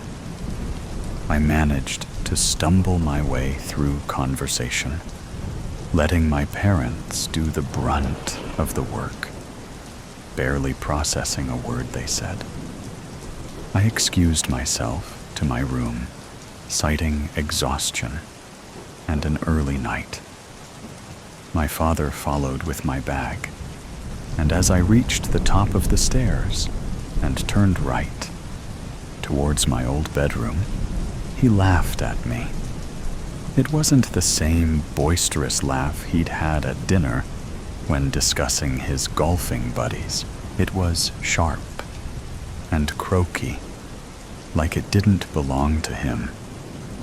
I hadn't seen my father laugh enough as a child to know which one was more his own. My bedroom was to the left, he said, with a curious look on his face. Don't you remember? And he pushed past me, guiding me down the corridor to a room I knew was not mine. I followed him slowly. Inside the doorway, he dropped my bag, calling good night over his shoulder as he moved back downstairs. I locked the door. The furniture was the same, but there were pictures on the wall I had no recollection of. Myself and my parents at the beach and in the snow and with my grandparents. These were not my pictures. My mother hated the sand, and the first time I'd been to the beach was with some uni friends a year after I left home. I had never met my grandparents, let alone taken photographs with them. They had both died before I was born. I sat down on the bed. It was made tidily, with the same striped sheets I had packed in a box all those years ago. I sat there for hours, listening as my parents cleaned and made their way to bed. When I was sure they were sleeping, I slipped out the door and into the rental car. As I drove to the airport, heart racing against my rib cage, I knew one thing for sure. I was certain that those people were not my parents. Bread, tea, life. A steaming loaf of bread. For the last year, Marco, a UX designer by profession and a baker by hobby, has been fighting forgetfulness. Not sure how it started. Maybe there was a medical reason. He'd lay in bed thinking a tumor was cooking in the corner of his brain, slowly degenerating his memory, closer to a stroke with each day. He didn't even know if brain tumors and strokes had to do anything with one another. He just knew both were bad and didn't want to know more. Or maybe it was all due to alcohol and cigarettes in his younger years. He used to drink and smoke heavily until the bad habits caught up with him at his friend's wedding 3 years ago. He woke up with a hangover, but it was a different type of hangover. His head felt like a malfunctioned computer that worked at 50% of its capabilities. His mind would turn on and off as he was waiting for breakfast. Then, after a fourth time going to breakfast to douse his face in cold water, his brain turned on entirely. He could almost feel the full power of consciousness kicking in. The probability that it might not happen next time scared him. Or maybe it was due to that tick bite he got 2 years ago. 2 weeks later, it turned out he had Lyme disease. It was discovered early, and he drank antibiotics. But you never know. Or maybe, actually, most likely, it was because the sorry excuse for a human that was his wife was driving him crazy. Constantly nagging. Never was everything fine. Always something wrong. And it was him that needed fixing, never her. Or if she needed fixing, it was because of something he had done, even when what he was doing was good. For example, back when he didn't have a sustainable income, life was bad because she was carrying the financial weight. Then, when the tables turned, and he became the one bringing in the money, life was bad because she felt useless. Then, all the diseases. One day, it's breast cancer. Then it's leukemia, only to be suspicious of an unknown bone disease. Next, the mental issues, bipolarity, anxiety, panic attacks, depression. Marco had no problem with any of those. He was there to help. What ticked him off was the nerve to complain about his behavior when he had a bad week. It was understandable if she was in a rut, but God forgive if it was the other way around. Then, he was a selfish and cold-blooded bastard. All of that was the reason for his panic attacks. Marco has never had them before as long as he could remember. Then, he'd get sudden panic attacks while waiting for her to finish her shopping or while on a bus. It would happen out of the blue. He'd have a perfect day, then a sudden surge in the brain and panic. The result was panicking about a possible next panic attack. He couldn't remember if this was before or after his friend's wedding. It was a long time ago. Too many events to remember the exact time. Finally, the tea. The apartment was full of tea. Green tea, black tea, Earl Grey, matcha, chamomile, Desert Delight, 1001 Nights, the Gauss flights. All these general and random names. And okay, it was fine. Nothing wrong with someone enjoying tea. But she'd buy one. God knows it would be outside her budget. Drink it once, and then leave it in the cupboard. Like a lunatic collector.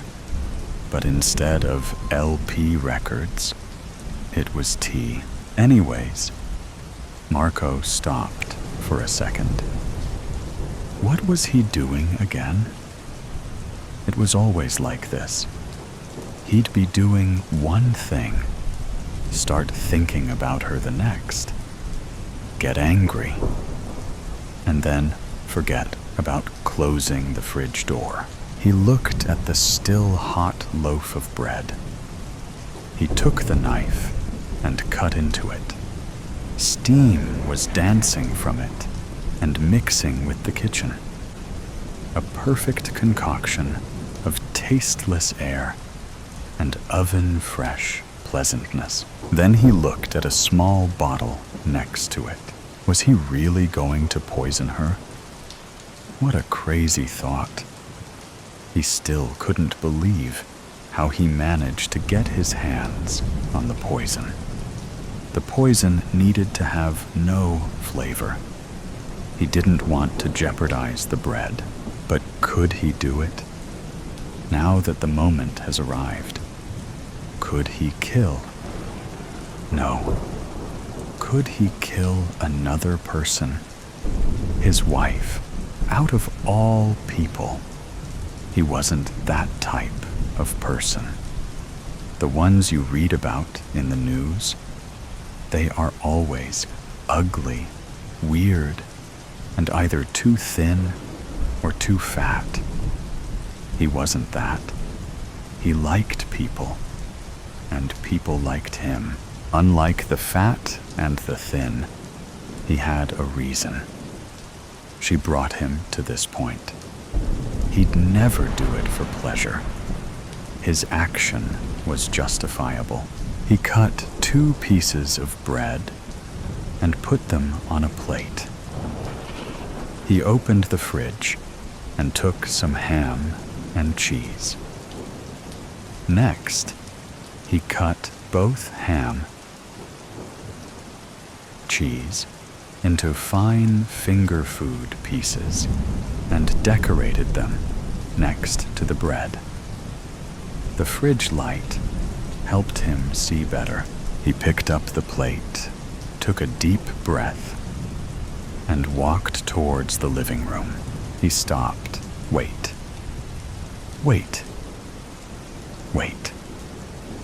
Did he put the poison in the dough before baking the bread?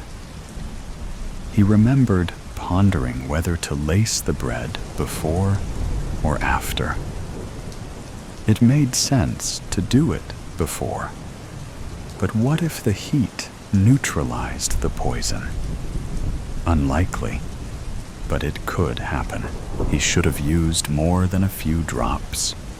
What's the worst that could happen if he didn't? He chuckled. She'd die even more? Snap out of it, Marco. Did you put the poison or not? He grabbed the bottle and brought it to his eye level. He jigged the small brown bottle to see if there was less poison than before. No idea. He pulled the cork and smelled the poison. No smell. What was he expecting? Damn fridge. Always forget to close it. Marco slammed the fridge door. What to do? What to do? Maybe he should roll with it. And if it works, it works. If not, he'll try again. No. That means he'd have to hide the poison somewhere in the apartment until the opportunity arrives. He couldn't live with the stress, not with all the cleaning she does every single day. Bake another bread?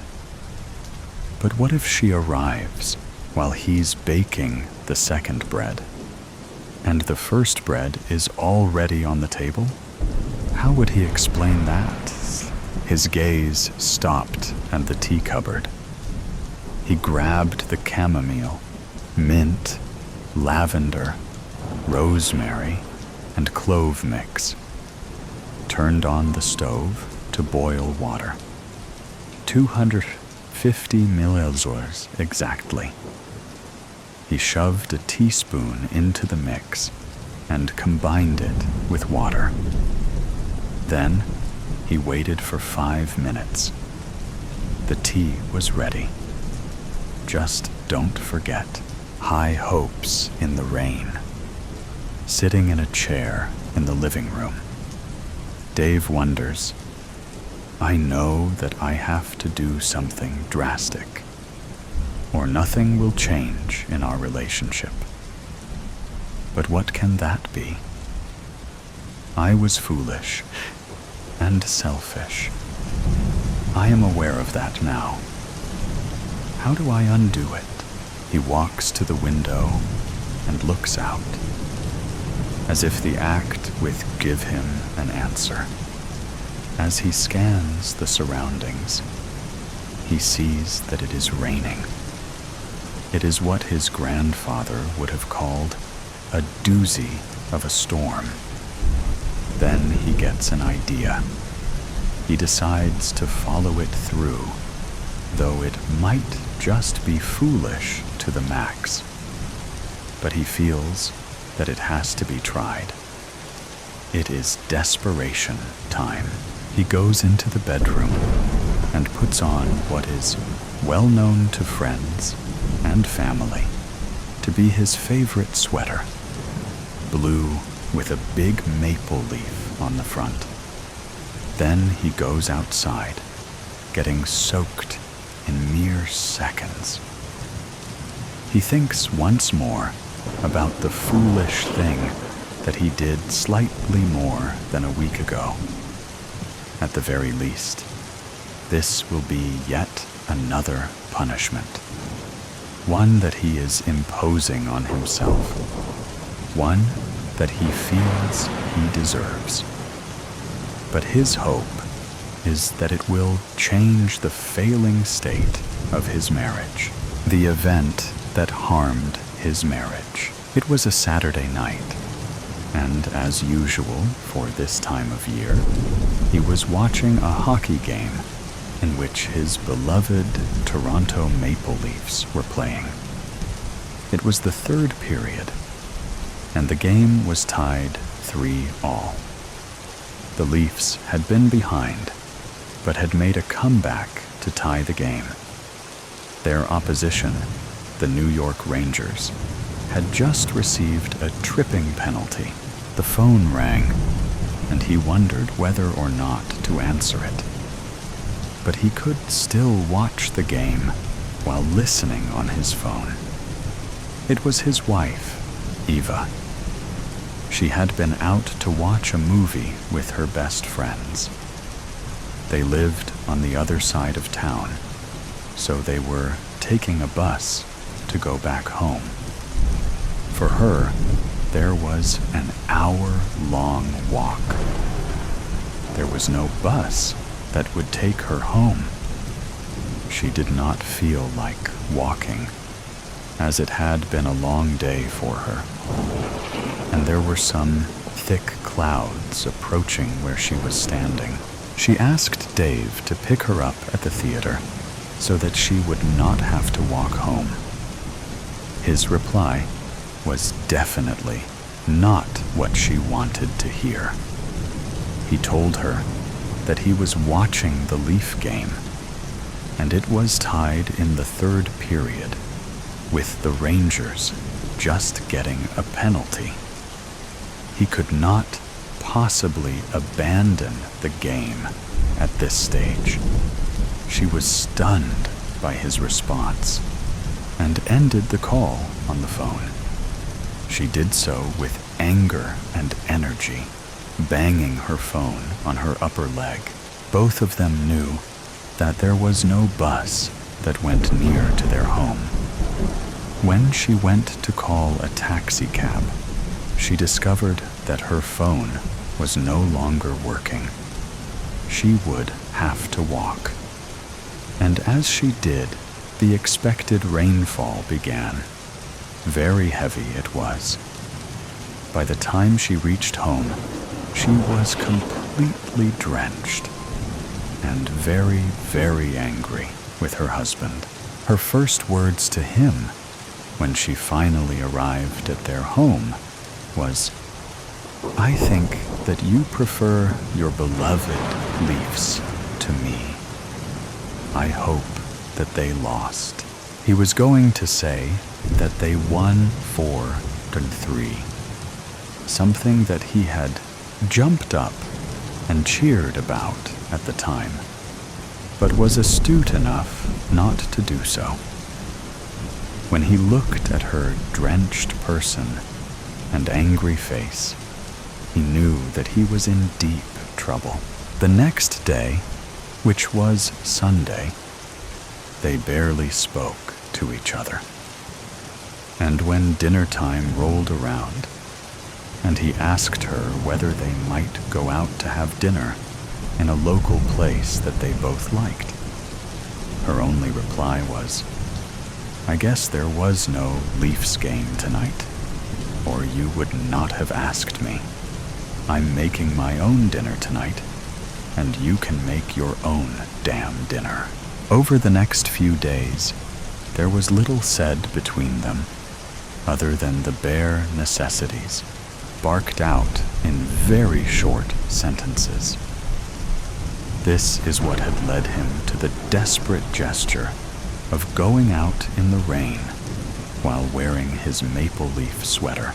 He knew that she would soon to be in the living room as her favorite television show was on. The television had its back to the window, through which the front yard could be seen. She came into the room and turned on the television.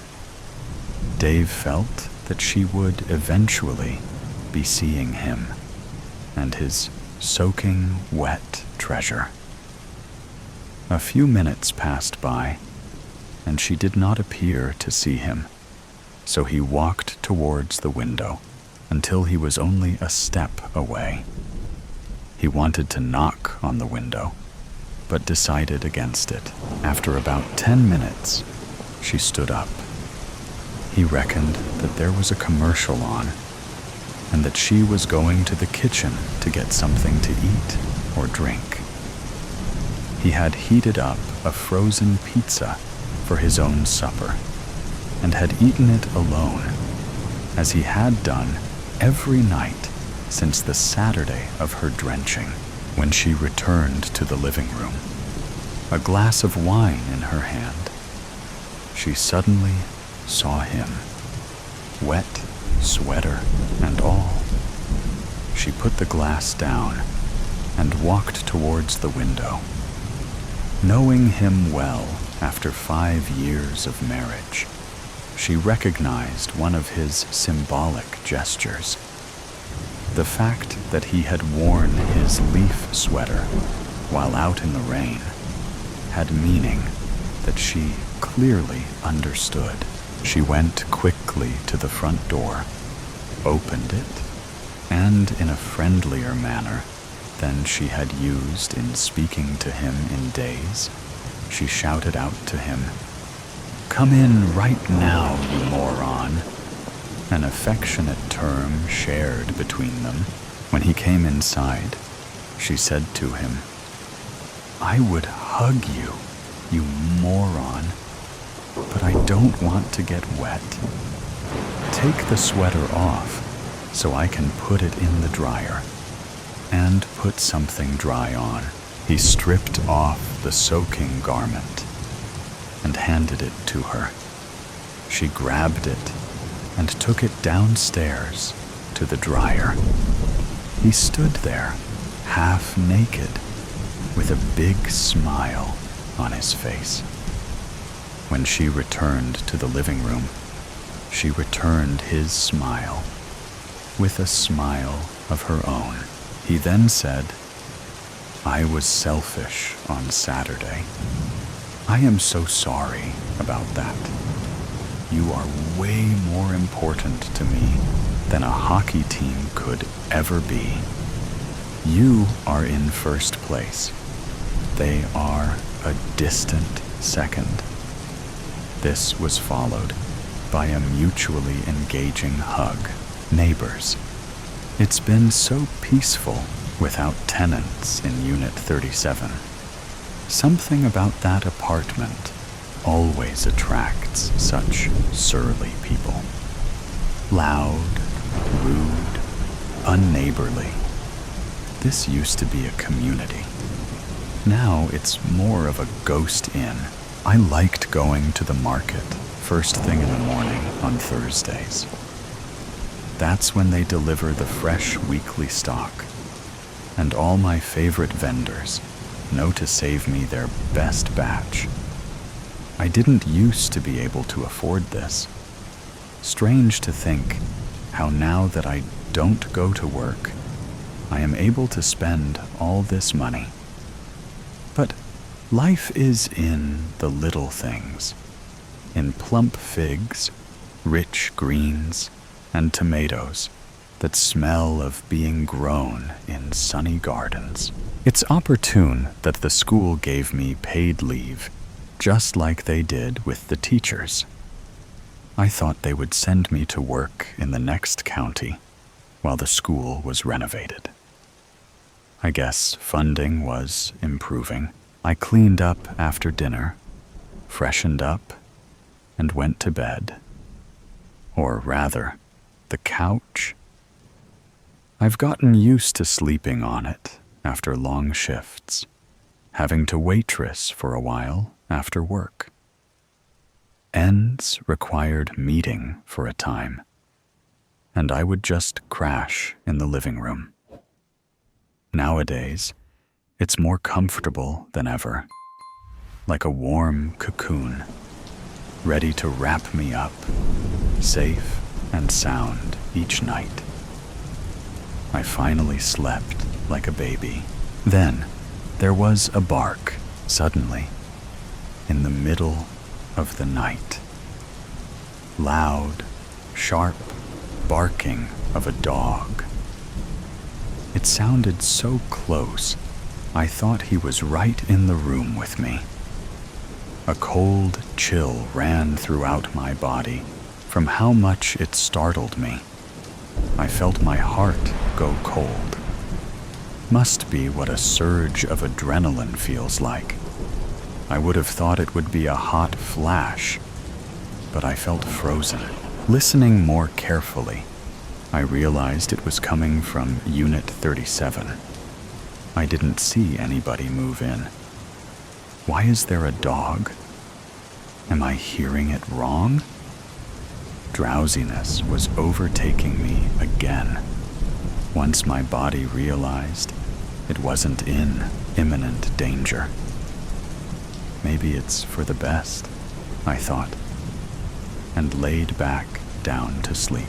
It was a sunny August day. I've gone to feed the ducks at the park pond. It was only 10 a.m., but the heat was already scorching. Right at the entrance of my old, derelict-looking building, I've come across them. 2 strong men in white polo shirts, carrying boxes inside. Movers. I didn't speak to my neighbors. Or they didn't speak to me, really. It's useless being friendly to faceless people who look through you. Everyone has enough on their minds to care about anybody else if they can help it.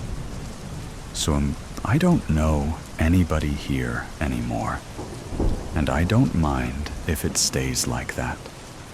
At least there was no ruckus. Nobody made problems. I can live with that. As I climbed the stairs to my 4th floor, I saw that my assumption was right. There were a few empty units that anybody could be moving into.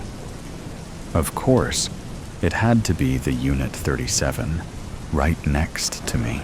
Then I heard it again. The piercing noise. Barking. Their door was open. The movers going in and out, diligently filling the space, I presume. And my mind seemed to fill just the same. Who were these people? Will the dog bark now, all the time, and disturb my peace? A young woman, maybe late 20s, with wavy brown hair appeared, with the dog on a leash, instructing the movers how she'll be back soon. She gave me a curt nod and swooshed beside me. All right, just the girl. Maybe she's a student, or just a young woman finding her feet on her own. If the dog keeps being loud, I'm sure she won't mind if I talk to her about it. It looked like a young dog. It could learn to behave. In the afternoon, everything changed. He came home, too. The boyfriend. I should have supposed that she had a boyfriend. She was young and beautiful. Why wouldn't she? Why he had to be insufferable that I had no answer to. Days that followed passed in turmoil. I am aware it sounds like an exaggeration. They had the right to move in there. They had the right to make life noises, to be. I was the one who had to endure it. I heard every step, every clink of the silverware, every bathroom visit, the TV, and the bedroom. And most of all, the arguments. I had the urge to go to the hardware store and ask to have my walls insulated. I think I could even afford it, but I kept thinking it would be too extreme. They were just a messy young couple. Nobody is perfect. I just wish I didn't have to witness it. On top of everything, it was the dog. If it wasn't for the dog, I think I could have gotten used to the other noises. But the damn animal barked all day and all night. Not all the time, obviously. Just enough to constantly remind you he was there. That they were there. What bothered me the most is that nobody seemed to care at all. As if nobody else in the entire 5-story building with over 30 units could hear him, except me. Did nobody else wake up at 3 a.m. each night when the damn thing shouted? That's how it sounded like, as if he was shouting at someone. Sometimes I had a feeling he was angry at the boyfriend, which is when I sympathized with the animal a bit. I, too, sometimes want to bark at the vile man, but who was he mad at in the middle of the night? When he barked at those times, it felt like he was angry at me, and I hated him for it. It was a Thursday. I have just gotten back from my farmer's market stroll. I never knew when they'd be home. They didn't seem to work a normal job. They'd be home at odd hours, and then gone at even stranger ones. Did they even work at all? Who paid for everything? They never seemed to argue about money. I could hear shouting from the corridors, climbing the stairs.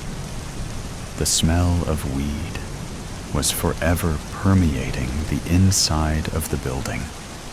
I detested the smell, but it was simply one more thing I just had to accept and learn to live with since they moved in. I've called the police 12 times in total so far. Loud music, partying, drugs, the dog. The police would come. They would get quiet and not answer the door. The police would leave. That was the extent of the law protection this country provided. Not that I put my faith in them. It was simply the only thing I could do. I tried ringing them, hoping to talk. He would curse at me through the door, and I would run back to my apartment. It was cowardly. At least that's how I felt when I did it. I just don't know what else to do. My entire existence was upended by them. They consumed me. My every waking moment, they made me think of themselves. They woke me up to remind me they were there. I had no escape, no peace, and there's always the dog. Sometimes I think he must feel the same way I do. He too is trapped with them. He can't leave. He can't even pee if they don't feel like getting up and taking him outside. One time, I heard the boyfriend hit him. He must have done his business inside. I pitied him, and I hated him all the same. Today, the dial got turned up a notch. Maybe the pot of gold they've been living off of had run dry. Maybe she cheated. Maybe he had built enough frustration to take it out on her as well. Plates were shattering as I quickly unlocked my door. I dumped my things in the kitchen, and without thinking, on instinct, went to call the police. That's what I was hurrying to do, without even realizing. As it was ringing, I could hear her cry and beg him to stop. Stuff was flying, hitting walls and probably hitting her too. 911, what's your emergency? Yes? Hello? I'm calling about my neighbors. Ah, Ms. Mizzero. Is it the dog again? Excuse me? You are Miss Mizzero at Fair Corner 11, correct? Yes, I have you on record here. You have issues with your neighbors. So I only asked if it was the dog again. Isn't that neat? No, it is not the dog. Well, it's the human dog, that bastard of hers. He's beating her. I can hear it through the wall. He's hurting her. There's stuff flying all right, ma'am. We'll send someone over to check on the situation. There is nothing to check. You need to hurry. He's hurting her. He could kill her. Do you hear me? Yes, ma'am. I've already told you. I've sent someone over. Just sit tight and try not to worry. He hung up the phone. Besides a few doors opening to snoop and promptly closing when their suspicions were confirmed, nobody did anything. He continued to scream and hit her. She continued to sob and mumble. Was she explaining herself? Begging? Soothing him? I couldn't tell. Not by her words, at least. I just knew. I didn't even realize I'd been sitting at my dining table, clutching the phone, listening, that 3 hours went by. I got startled from my stupor by the doorbell outside, and I glanced at the clock, noticing the time. That's how long it took them. They were at their door. I wonder what they'll do if he doesn't open the door. Will they just walk away like they did all the other times? The lock clicked a few times, and I could hear her voice. I knew it to be hoarse, but to a stranger, she sounded normal, chirpy even. Sorry to bother you, miss. We had a complaint from a neighbor. They heard some shouting. It seemed like they were worried for your safety. Is everything all right? Really? Oh my. Well, I'm fine. I don't know what it could be. Oh my God. Yes. Oh no. I feel so bad. It's probably the dog. My boyfriend came home. He was away for a few days, and Loki got a little too excited. He's been jumping all over the place. So the dog was making the noise? Yes. Oh my God. Yes. I just remembered. He knocked over this vase right when Danny came home. Right, babe? Danny. I've never heard his name before. Doesn't suit him. He looked more like a Brad or Kyle. Hello? I thought it was the takeout. What's happening? I heard him ask the officer. We're just here to make sure everyone is all right here. There were some noise complaints. Oh my God, again? Some people really don't have a life of their own, do they? They all chuckled. The cop, Danny, the girl that was sobbing all afternoon, all laughing at me. Well, I can see there's no problem here. Just try to keep the noise down at night, and don't let us spoil your afternoon. Have a good one, guys. She lied. What hurt the most was the familiarity of it. I remember lying, too. It seemed that, to the world, my lies were more believable than the truth. She was reminding me, I'm not the only one. They seemed to be more quiet after that. He left and came back late. She only went out briefly to walk the dog. The next day, I woke up with the intense urge to go to the park. I needed to see the pond. I dreamt of the water, the peaceful green vastness.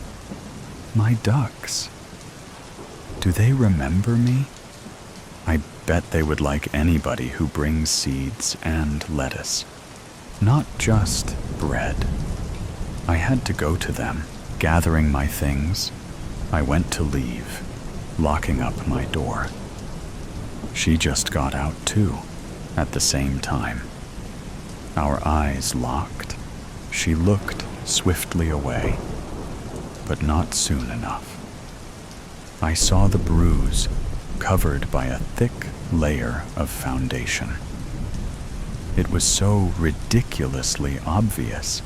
It made me think, did people really not see? Or did the covering up signal to them, it's okay, I want you to not care. I want you to not ask me about it. Look away. I couldn't look away because I now knew. I was sure that cop knew too. Hello? Oh, hi, she answered reluctantly. Off for a walk? Yes. Sorry, by the way. Loki barks at night. I know. I can't get him to be quiet. He notices the pigeons sleeping on the ledges of windows and goes bonkers. Yes, we can talk about the dog, but we can't talk about the man. I'm going to the pond. I feed the ducks sometimes. Would you like to come with me? Oh, that's so sweet. But no, sadly, as I said, Loki only sees birds as snacks. She looked like a girl when she smiled. I see. I could come to tea later. If you're not busy, I'd be delighted. I remembered I had no tea at home. So instead of the pond, I went to the store to get some. The ducks can wait. I made them no promises. I sat around anxiously, waiting for her. Will we be honest? Will she even show? The doorbell rang. We sat, sipping my new rose and hibiscus tea. She chatted about looking for work. She had a degree in economics, a very male-dominated field. She didn't have any girlfriends. She was isolated. So much so, I gathered, that the loneliness made her befriend her strange, middle-aged neighbor who called the police on her all the time. So, your boyfriend works then? I pried. No, actually. He didn't go to school, so he has some savings from a previous job. We decided to live off of those while I look for a good job. We're thinking maybe when we have a family, I could then stay home, and he would go back to work. That way, we both have some free time. You expect to have free time when you have a baby? I blurted. I shouldn't rock the boat. There was another, more pressing matter I wanted her to hear from me. I guess you're right. I hadn't thought of it that way. Well, however it ends up being, we're both unemployed for now. Why isn't he looking for a job, then? Same as you. I told you. He wants to have some free time while he can, to find himself. He did work his butt off for 4 years, you know. He earned it. Do you think he earned the right to do that too? She instinctively covered up her cheek with her hand. You see it? Anyone with a pair of eyes can see it. He's not always like that, you know. He's actually really loving. And funny. He hits you. She paused. Yes. You know you need to leave him. I can't. He pays the rent. You'll find a job. You don't need him. I can't. I held her hand in mine. She jolted at my touch, yanking her hand away, with tears in her eyes, looking almost scared. I'm sorry. I don't mean to upset you. She just stared at me with a strange expression. I know I shouldn't be saying things like that. You don't know me, and you don't need advice from a woman you just met. Why are your hands so cold? It's so warm in here. My hands? I was perplexed by her question. That's what she's focusing on now? The temperature of my hands? The souk stared to bark from the inside of her apartment. She sighed. I should go. I think I even left the window open. One of these days, he'll actually catch a pigeon or something. Our discussion now completely deflected to unimportant matters once again. I had to let it go. All right. Tell Loki I said he needs to be a good boy. I will. The boyfriend must have come home, and the dog got out of their apartment. Before he could catch him, he ran inside my own as she went to leave. Loki, come back. They both went after him. Loki made a straight line for the door of my bedroom, barking insistently and pawing at the doorknob. They almost dragged him away when he made the final jump, opened it, and nosed his way in. He barked and barked and barked. I felt like it lasted for hours. I just kept watching the two, standing at the wide open double door, not turning to me, not calming down the dog.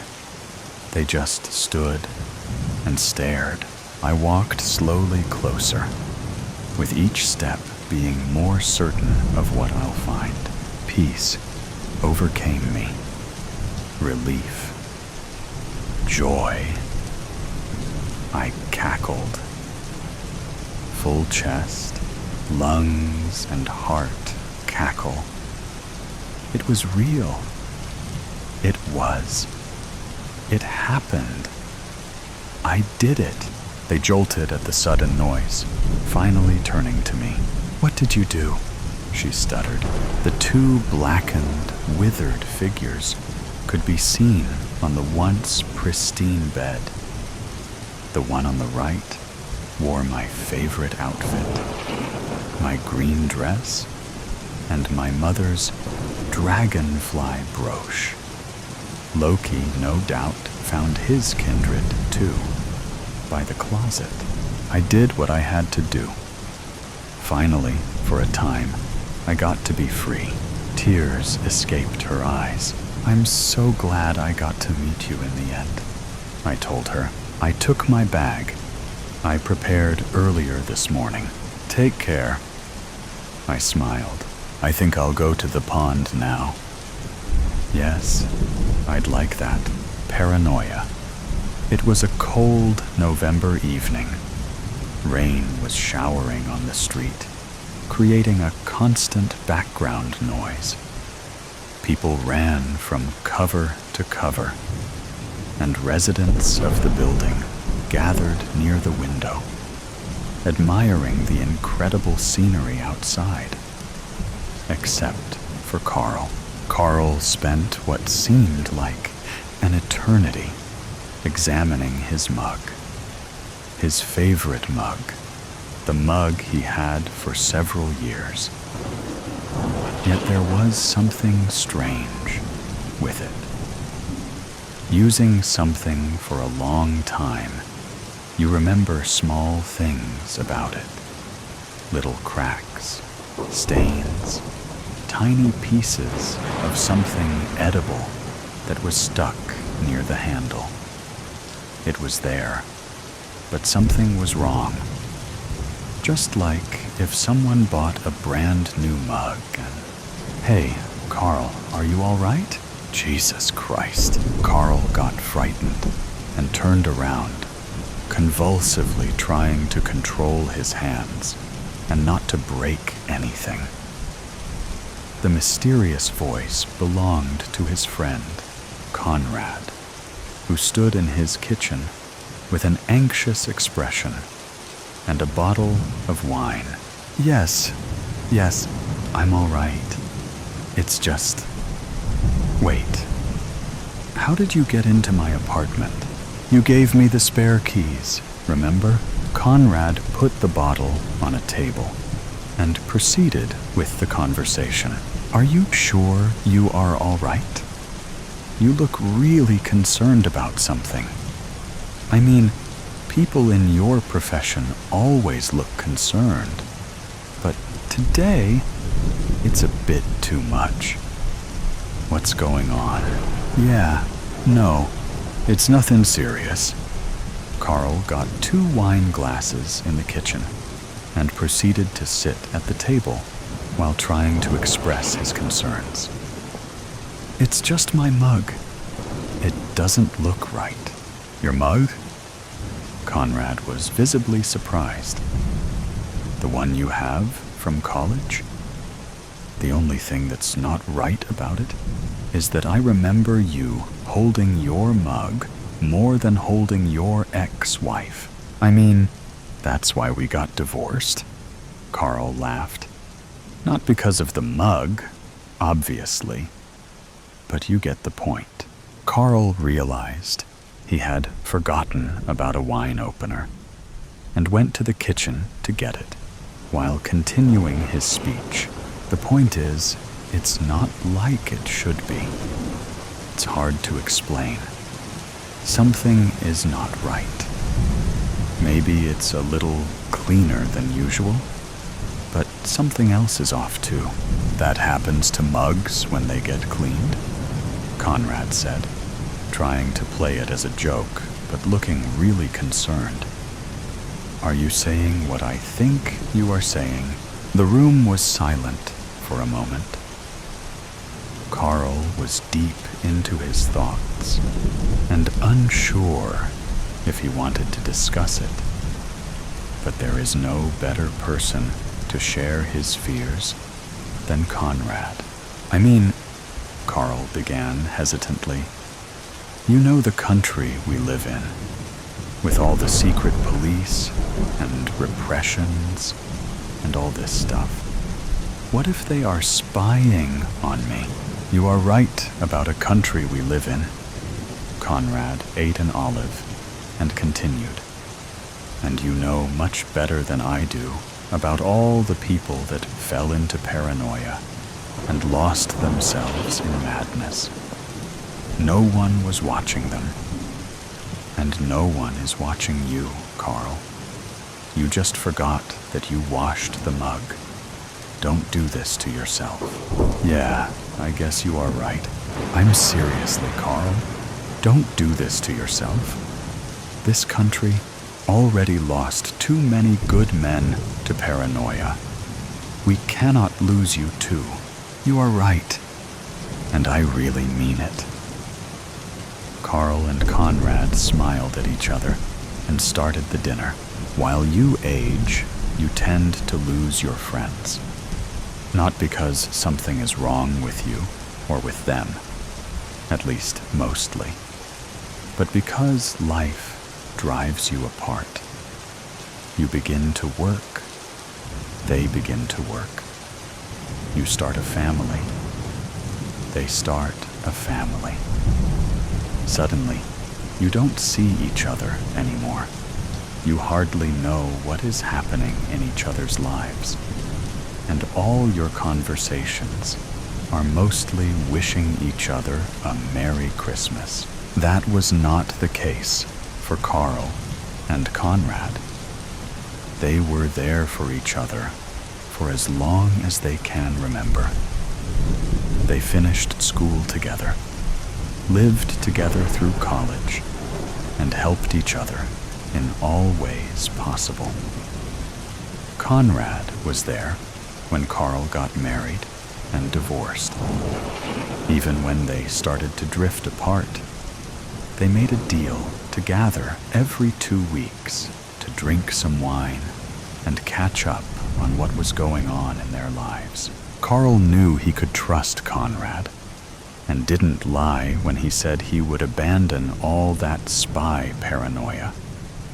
At least, he thought that. Soon after Conrad left, Carl poured himself some tea in the mug, the one that almost drove him crazy, went to his cabinet, and opened some documents he was working on. He opened a file, took a sip of tea, and wanted to start the work, but he still hesitated. He could not stop staring at the mug. Obviously, Conrad was right. The mug was the same as always. But Carl could not stop thinking that someone bought a new mug and tried to recreate the original one with cracks and stains. Was it paranoia? Certainly. But Carl knew one thing. He must do something to find out, or his mind will never be at peace again. That night, Carl put away his documents, finished the tea, and went to sleep. The following day, he bought a camera and hid it in the cabinet. If someone was there spying on him, they would return to the apartment. Days passed, and Carl sat in his cabinet each evening and watched videotapes from his camera. Nothing. Day after day, week after week. He did not tell Conrad anything about it, so as to not disappoint his friend. He knew that it was not healthy to do something like that to yourself. But he couldn't stop. He promised to monitor it for a month or a month and a half, and then stop. It was almost the deadline, if not counting the ones Carl already moved to later. He understood that he slowly lost control over his paranoia, and knew that it must come to an end. One more time. That's it. Carl committed to watching the very last tape from this camera, and there was nothing. Again. But something was off. Carl replayed the tape again and noticed what was bothering him. The timestamp skipped 3 seconds once. It may have been just a manufacturer error or problems with the power supply. But Carl still wanted to check for something. If he was right, someone might have erased part of the tape. In that case, they knew where the camera was because they saw how Carl hid it. He took his flashlight and tested it against his camera. Light reflected on the lenses and created small flares. If he was being watched, his apartment must contain other cameras. Carl knew that he was too deep into his paranoia, but could not resist himself. After all, if he found out he was right, that's not paranoia. He started flashing his apartment, inch by inch. He couldn't find anything until he saw a flare in a bookshelf. He put his hands on the shelf and tried to find what caused this flare. His hands touched something, and his heart skipped a beat. There was another camera. He rushed to his desk to watch the tape on a newly found camera. His hands shook, and his mind could not focus on a single thought. He finally had proof that he was right all the time. Nevertheless, it took him much courage to activate the camera. He would have to live with whatever was there for the rest of his life. But he knew that there was no other choice. The tape was on. Carl first noticed a person changing the SD card on a camera. It seemed like a regular procedure, and Carl could not wait to see who this man was. A second later, the villain revealed his face. It was Conrad. Carl could not believe what he saw. Conrad, his best friend, was a secret police officer, and he was spying on Carl. The tape went on as Conrad took Carl's camera and started editing it. This is why there was nothing on the camera before, but it took just one mistake for everything to be revealed.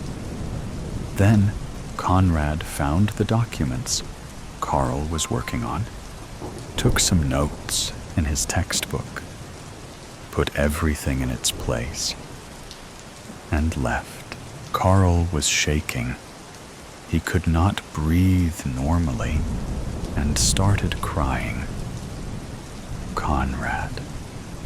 Out of everyone, Conrad, his best friend, the only person he could trust.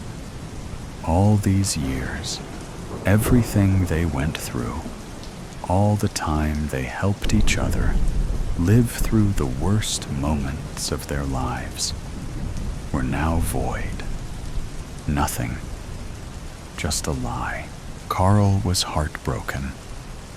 He didn't know what to do, and wasn't even sure if he wanted to live anymore.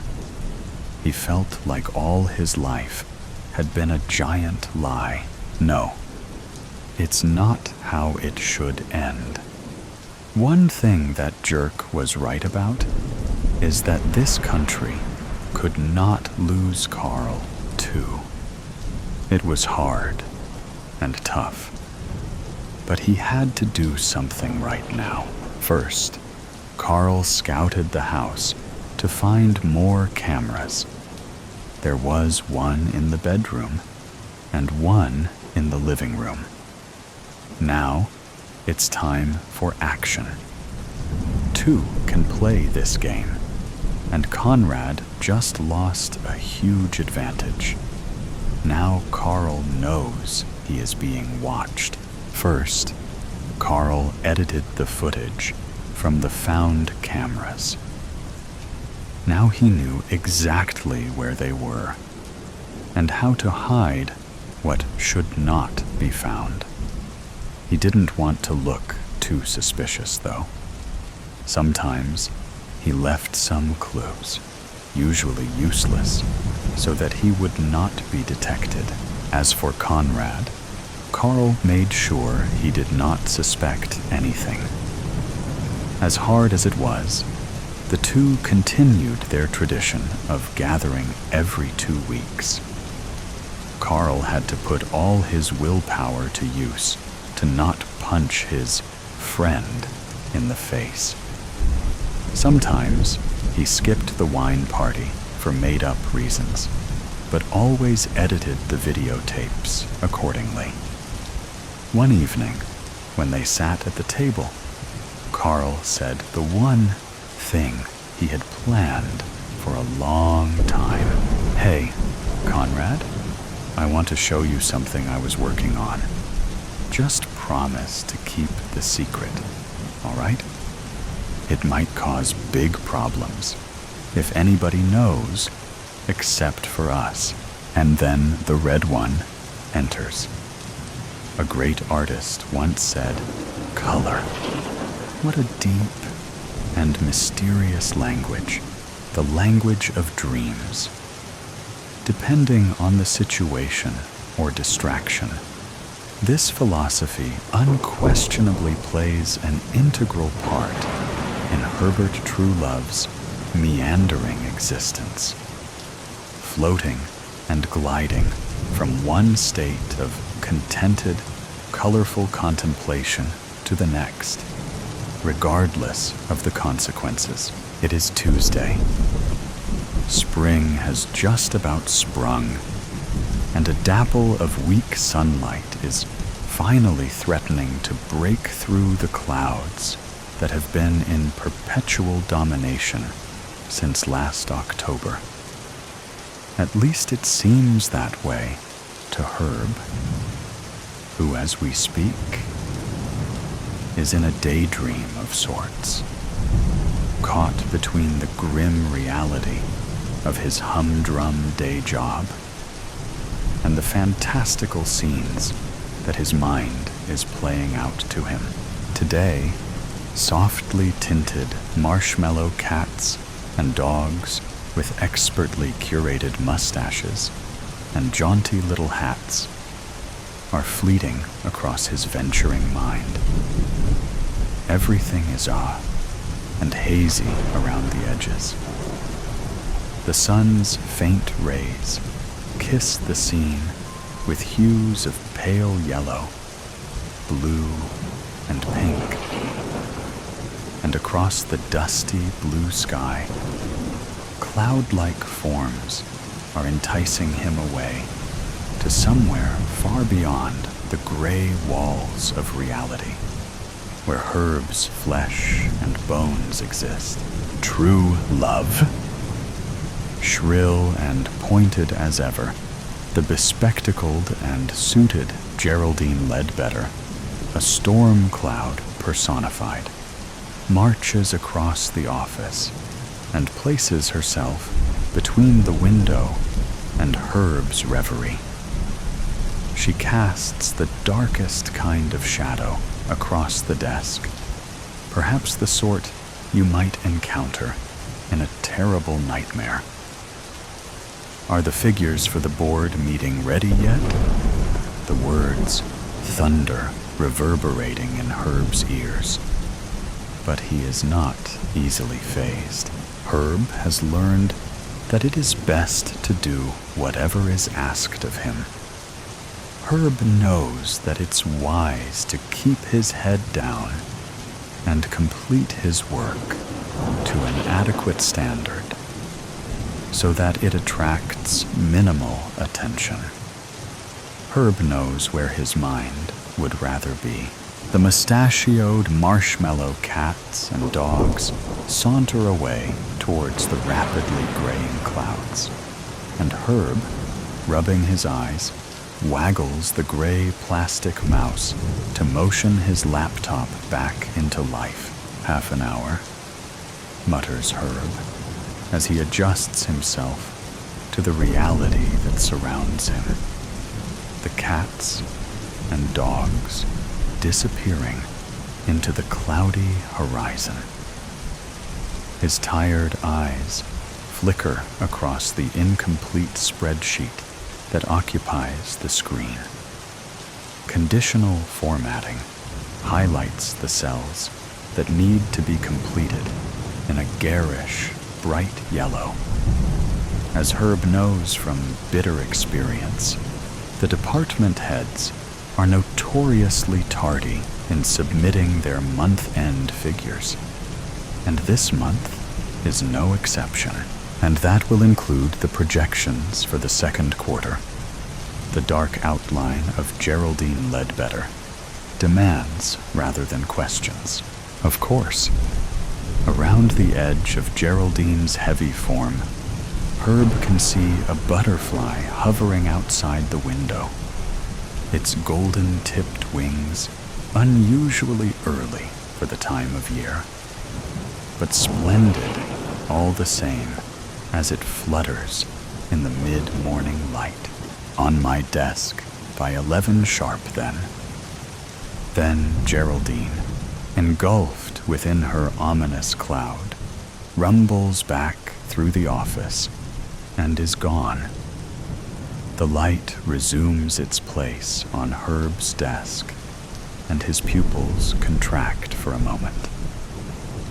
As he refocuses, he watches the butterfly as it continues to dance outside the window, coaxing and tantalizing, almost coquettishly, if a butterfly could assume such a demeanor. "Hey, Herb, look at me." Herb runs his hand over his chin, catching the patch of stubble that he's missed during this morning's shave. The empty yellow cells blink at him. Herb is no fool, of course. He is something of a spreadsheet genius, and all the projections, graphs and charts will update automatically as soon as he inputs the missing figures. He turns his attention away from the butterfly for a moment and flicks to his emails. Nothing. 5 department heads have still not submitted their figures. Herb detests having to chase them. They make him feel insignificant, as though they have more important things to think about than a few numbers. Numbers that you should bloody well know if you had any clue what you were doing, thinks Herb. The tapping at the window draws his attention away from the screen. The butterfly is still there, and in the distance, pink and blue, marshmallow, cats and doigts with mustaches and jaunty hats are bounding along the treetops. The butterfly poses enigmatically on a small branch that grows out of the old brickwork, stretching and twitching its outstretched wings. Herb is so overwhelmingly compelled by the creature that he moves cautiously round to the other side of the desk and crouches down. The thinning fabric of his trousers straining at the knees as he does so. The glass separates his nose from the butterfly by less than an inch. Over the hills and the meadows, golden yellow with rapeseed and sunflowers, far too early for the time of year, but glorious all the same. The countryside is ablaze with color as Herb and the butterfly soar, dipping and flying over the landscape below, hanging on tightly to its wings, delighting in every swirl and swoop. Herb is surprised to see strange markings on the insect, not usual for this type. In between the clouds, the cats and dogs nod and doff their hats as he passes, and Herb strains his eyes against the wind, fascinated by the butterfly, curious to examine more closely its squiggles and shapes. Back at his desk, Herb recalls the markings, which were in fact numbers. 5 of them etched in fine, flowing lines across the butterfly's wings. He opens the spreadsheet and, compelled by something he knows not, he enters the numbers into the bright yellow cells, which immediately reformat to corporate gray. The bottom line updates, the graphs and charts complete. All is done. But the cell containing the overall projection for the next quarter is now red. This doesn't surprise Herb. The second quarter is always like that. So he prints off copies for the board meeting, slides them onto Geraldine's desk whilst she's in the washroom, and disappears for an early lunch. Outside, the sun has burned away the hazy cloud of earlier, and the day promises to be a little warmer than of late. Herb buys a takeaway sandwich and coffee. Then, in the small memorial garden down the road from the office, he finds an empty bench facing the sun. He sips the coffee, letting the warm, milky substance trickle down his throat and warm his insides, the caffeine tingling through his veins. Herb closes his eyes. Blotches of red, orange, and green fill his vision as the light from the sun leaves its mark. The green shapes begin to move in slow, swirling motions, bumping off the red and orange like a crooked kaleidoscope. Herb recalls holding his eye to the brightly decorated tube, turning the colored beads, reflecting in the mirrors. In the distance, his mother is calling him in from the living room to go through to the kitchen for his dinner. The kaleidoscope falls to the floor, and the green swirls fill his vision as a formation of leaves and petals spin clockwise and then anti-clockwise, alternating until a purple snake pokes its head through the center of the arrangement. It smiles. It's a pleasant enough smile, though perhaps verging on the sinister, and the corners of Herb's mouth twitch slightly. People passing through the memorial garden give him a wide berth. Herb sips the last of his tepid coffee, eats the ham sandwich, which is now lukewarm, and stretches his legs before heading back inside. As he passes the office window, he checks his reflection. Reasonable enough, if a little worn around the edges, but he notices that his shirt looks an odd color. Herb shakes his head. Just the light, and heads back into the office. Herb's stomach sinks as, returning to his desk, he sees the familiar outline of Geraldine against the window. But as he gets closer, he notices an expression on her face that he's never seen before. Not the usual storm cloud, more like a break in the weather, a lightening of the day. There's a faint flush of color to her cheeks, a softening of her usually harsh and critical eyes.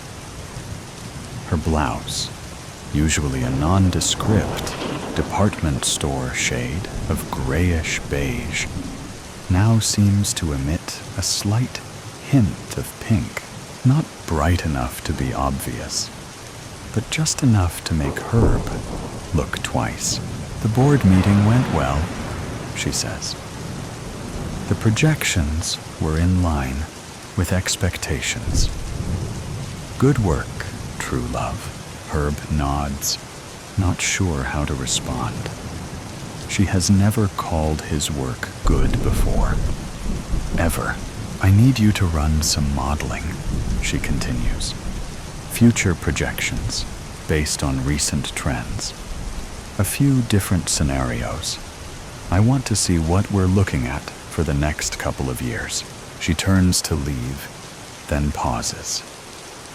By the way, she adds, looking Herb up and down in a way that makes him feel like he's transparent.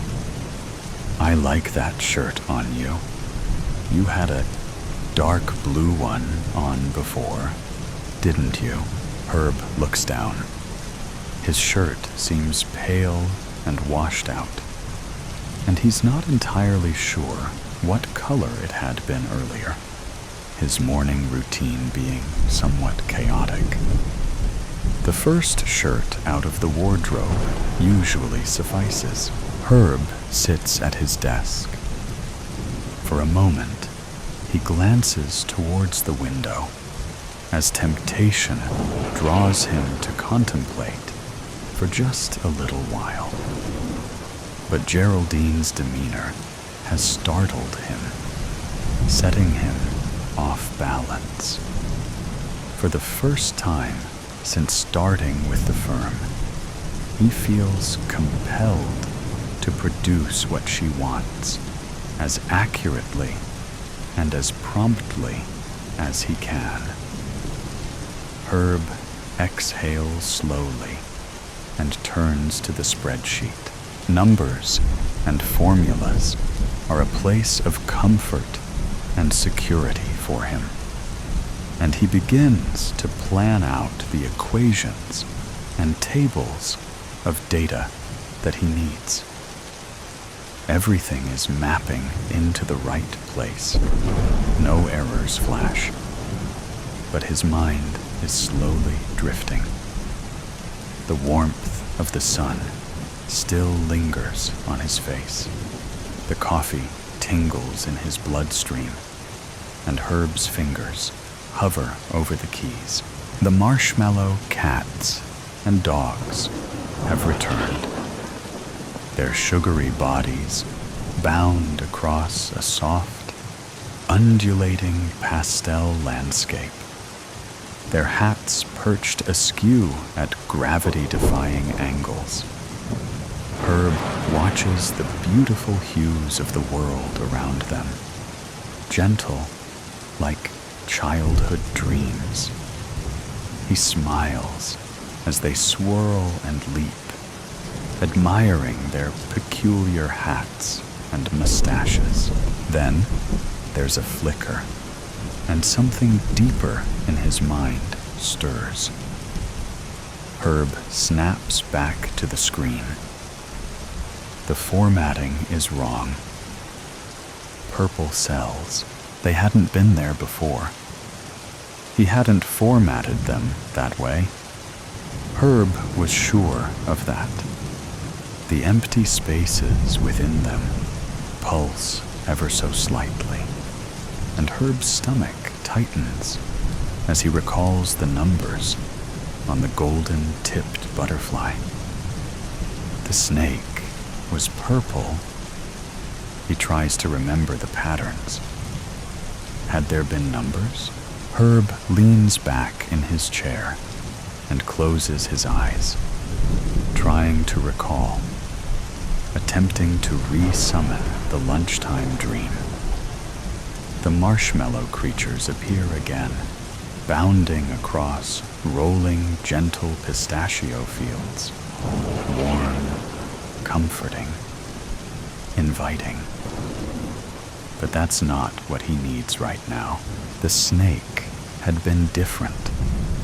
It had coiled through a spiral of violet and deep shades of green, its smile knowing, its movements slow and deliberate.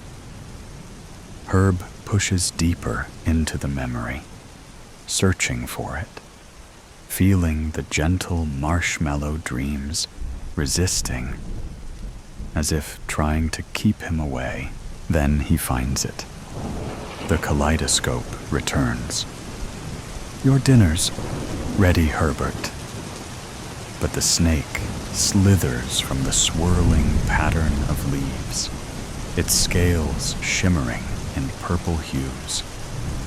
And there they are, the numbers, etched in golden ink along its back, shifting and twisting as the creature moves.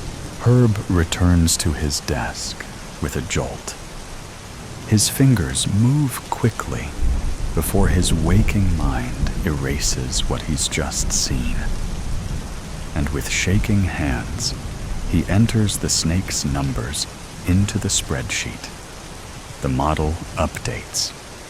The figures align. Herb's heart thumps in his chest. The purple cells have turned gray, but he doesn't know what the new snake-derived data means. But when he prints the pages and places them on Geraldine's desk, she looks at him with something close to admiration. "Interesting," she murmurs. Geraldine chews her freshly painted lips as her eyes move across the sheets. "This changes things. Leave this with me, true love." Then a pause as she adjusts the chain of magenta beads that seem to have appeared around her neck. "Thank you." Later in the week, we find Herb reflecting on the events of the last couple of days. He's continually surprised and a little bewildered at the changes he sees in Geraldine's persona, gaining subtle hints of color in both her wardrobe and her demeanor.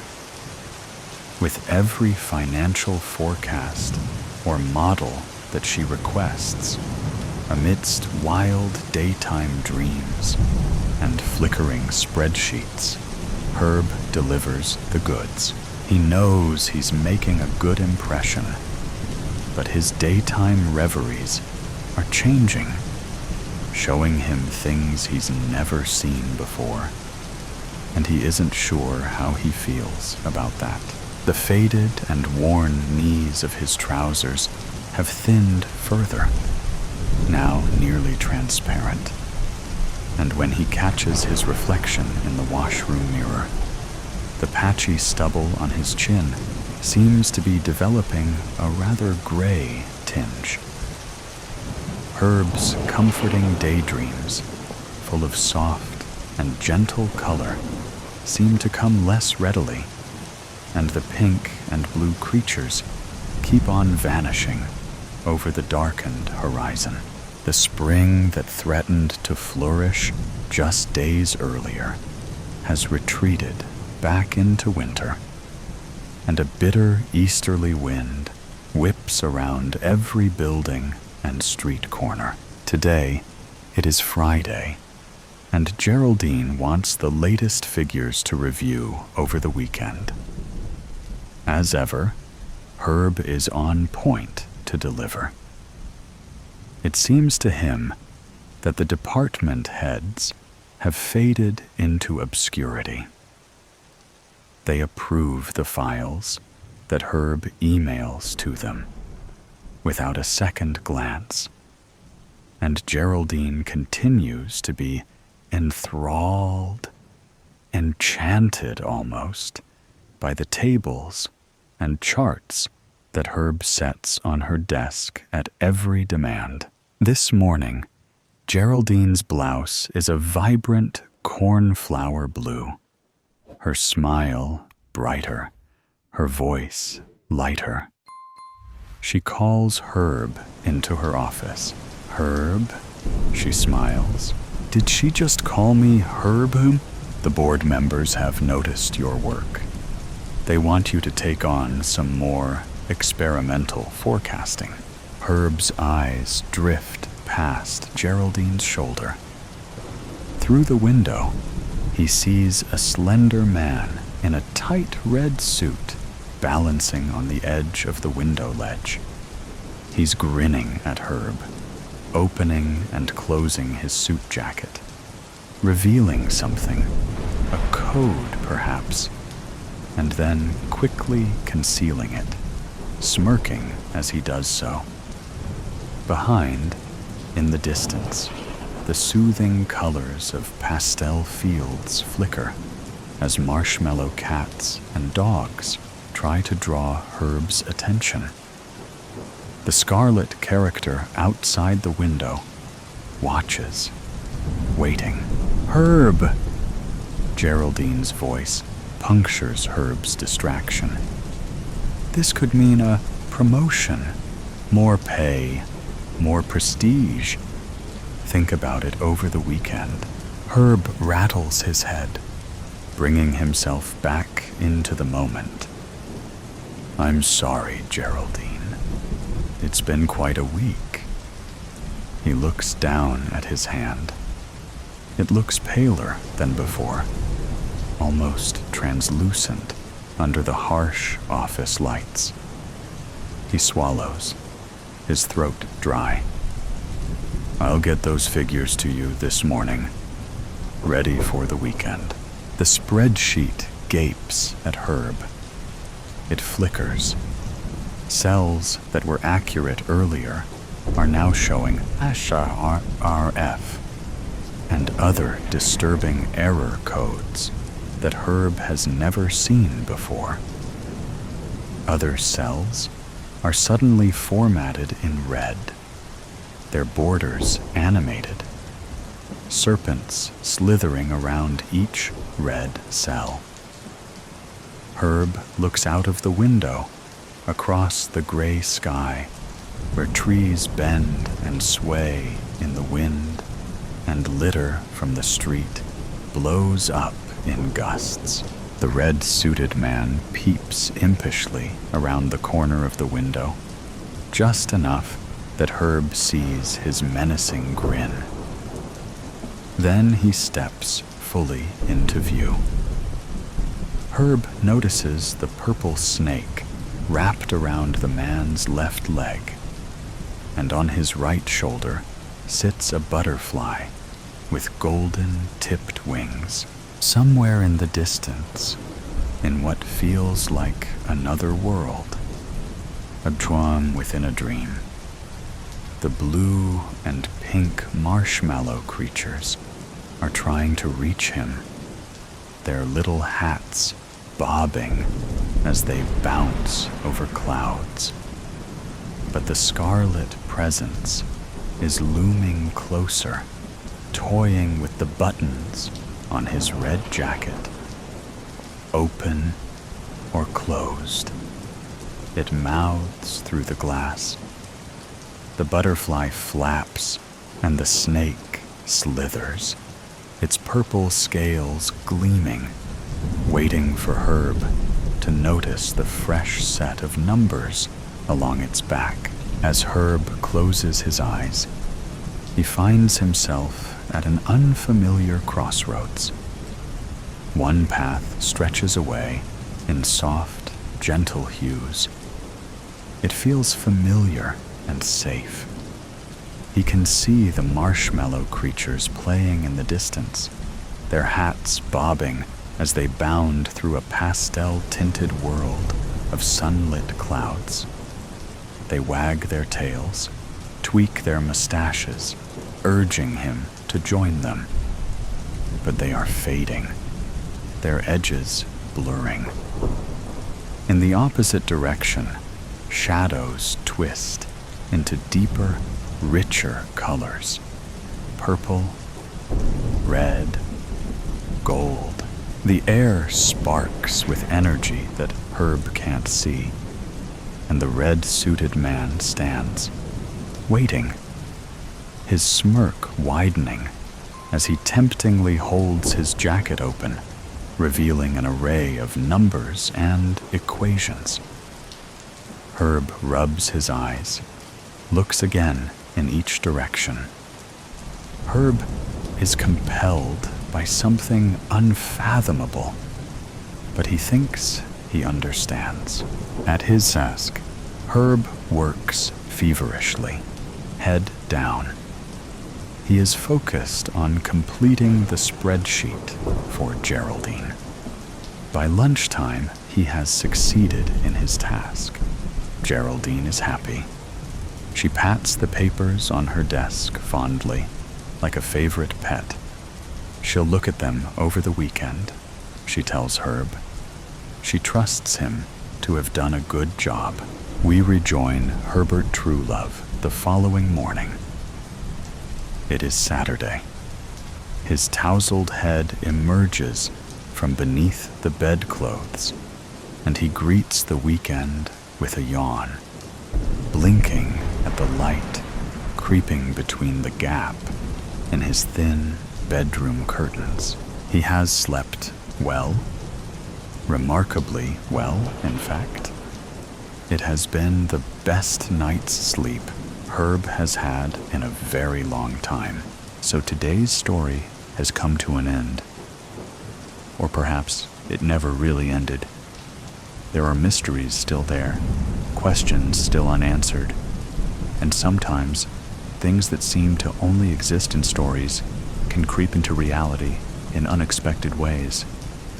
Are you sure that when you turn off the sound, everything around you will still be normal as before? Or is there something watching you? Either way, always remember that these are just stories, or at least we want to believe that they are.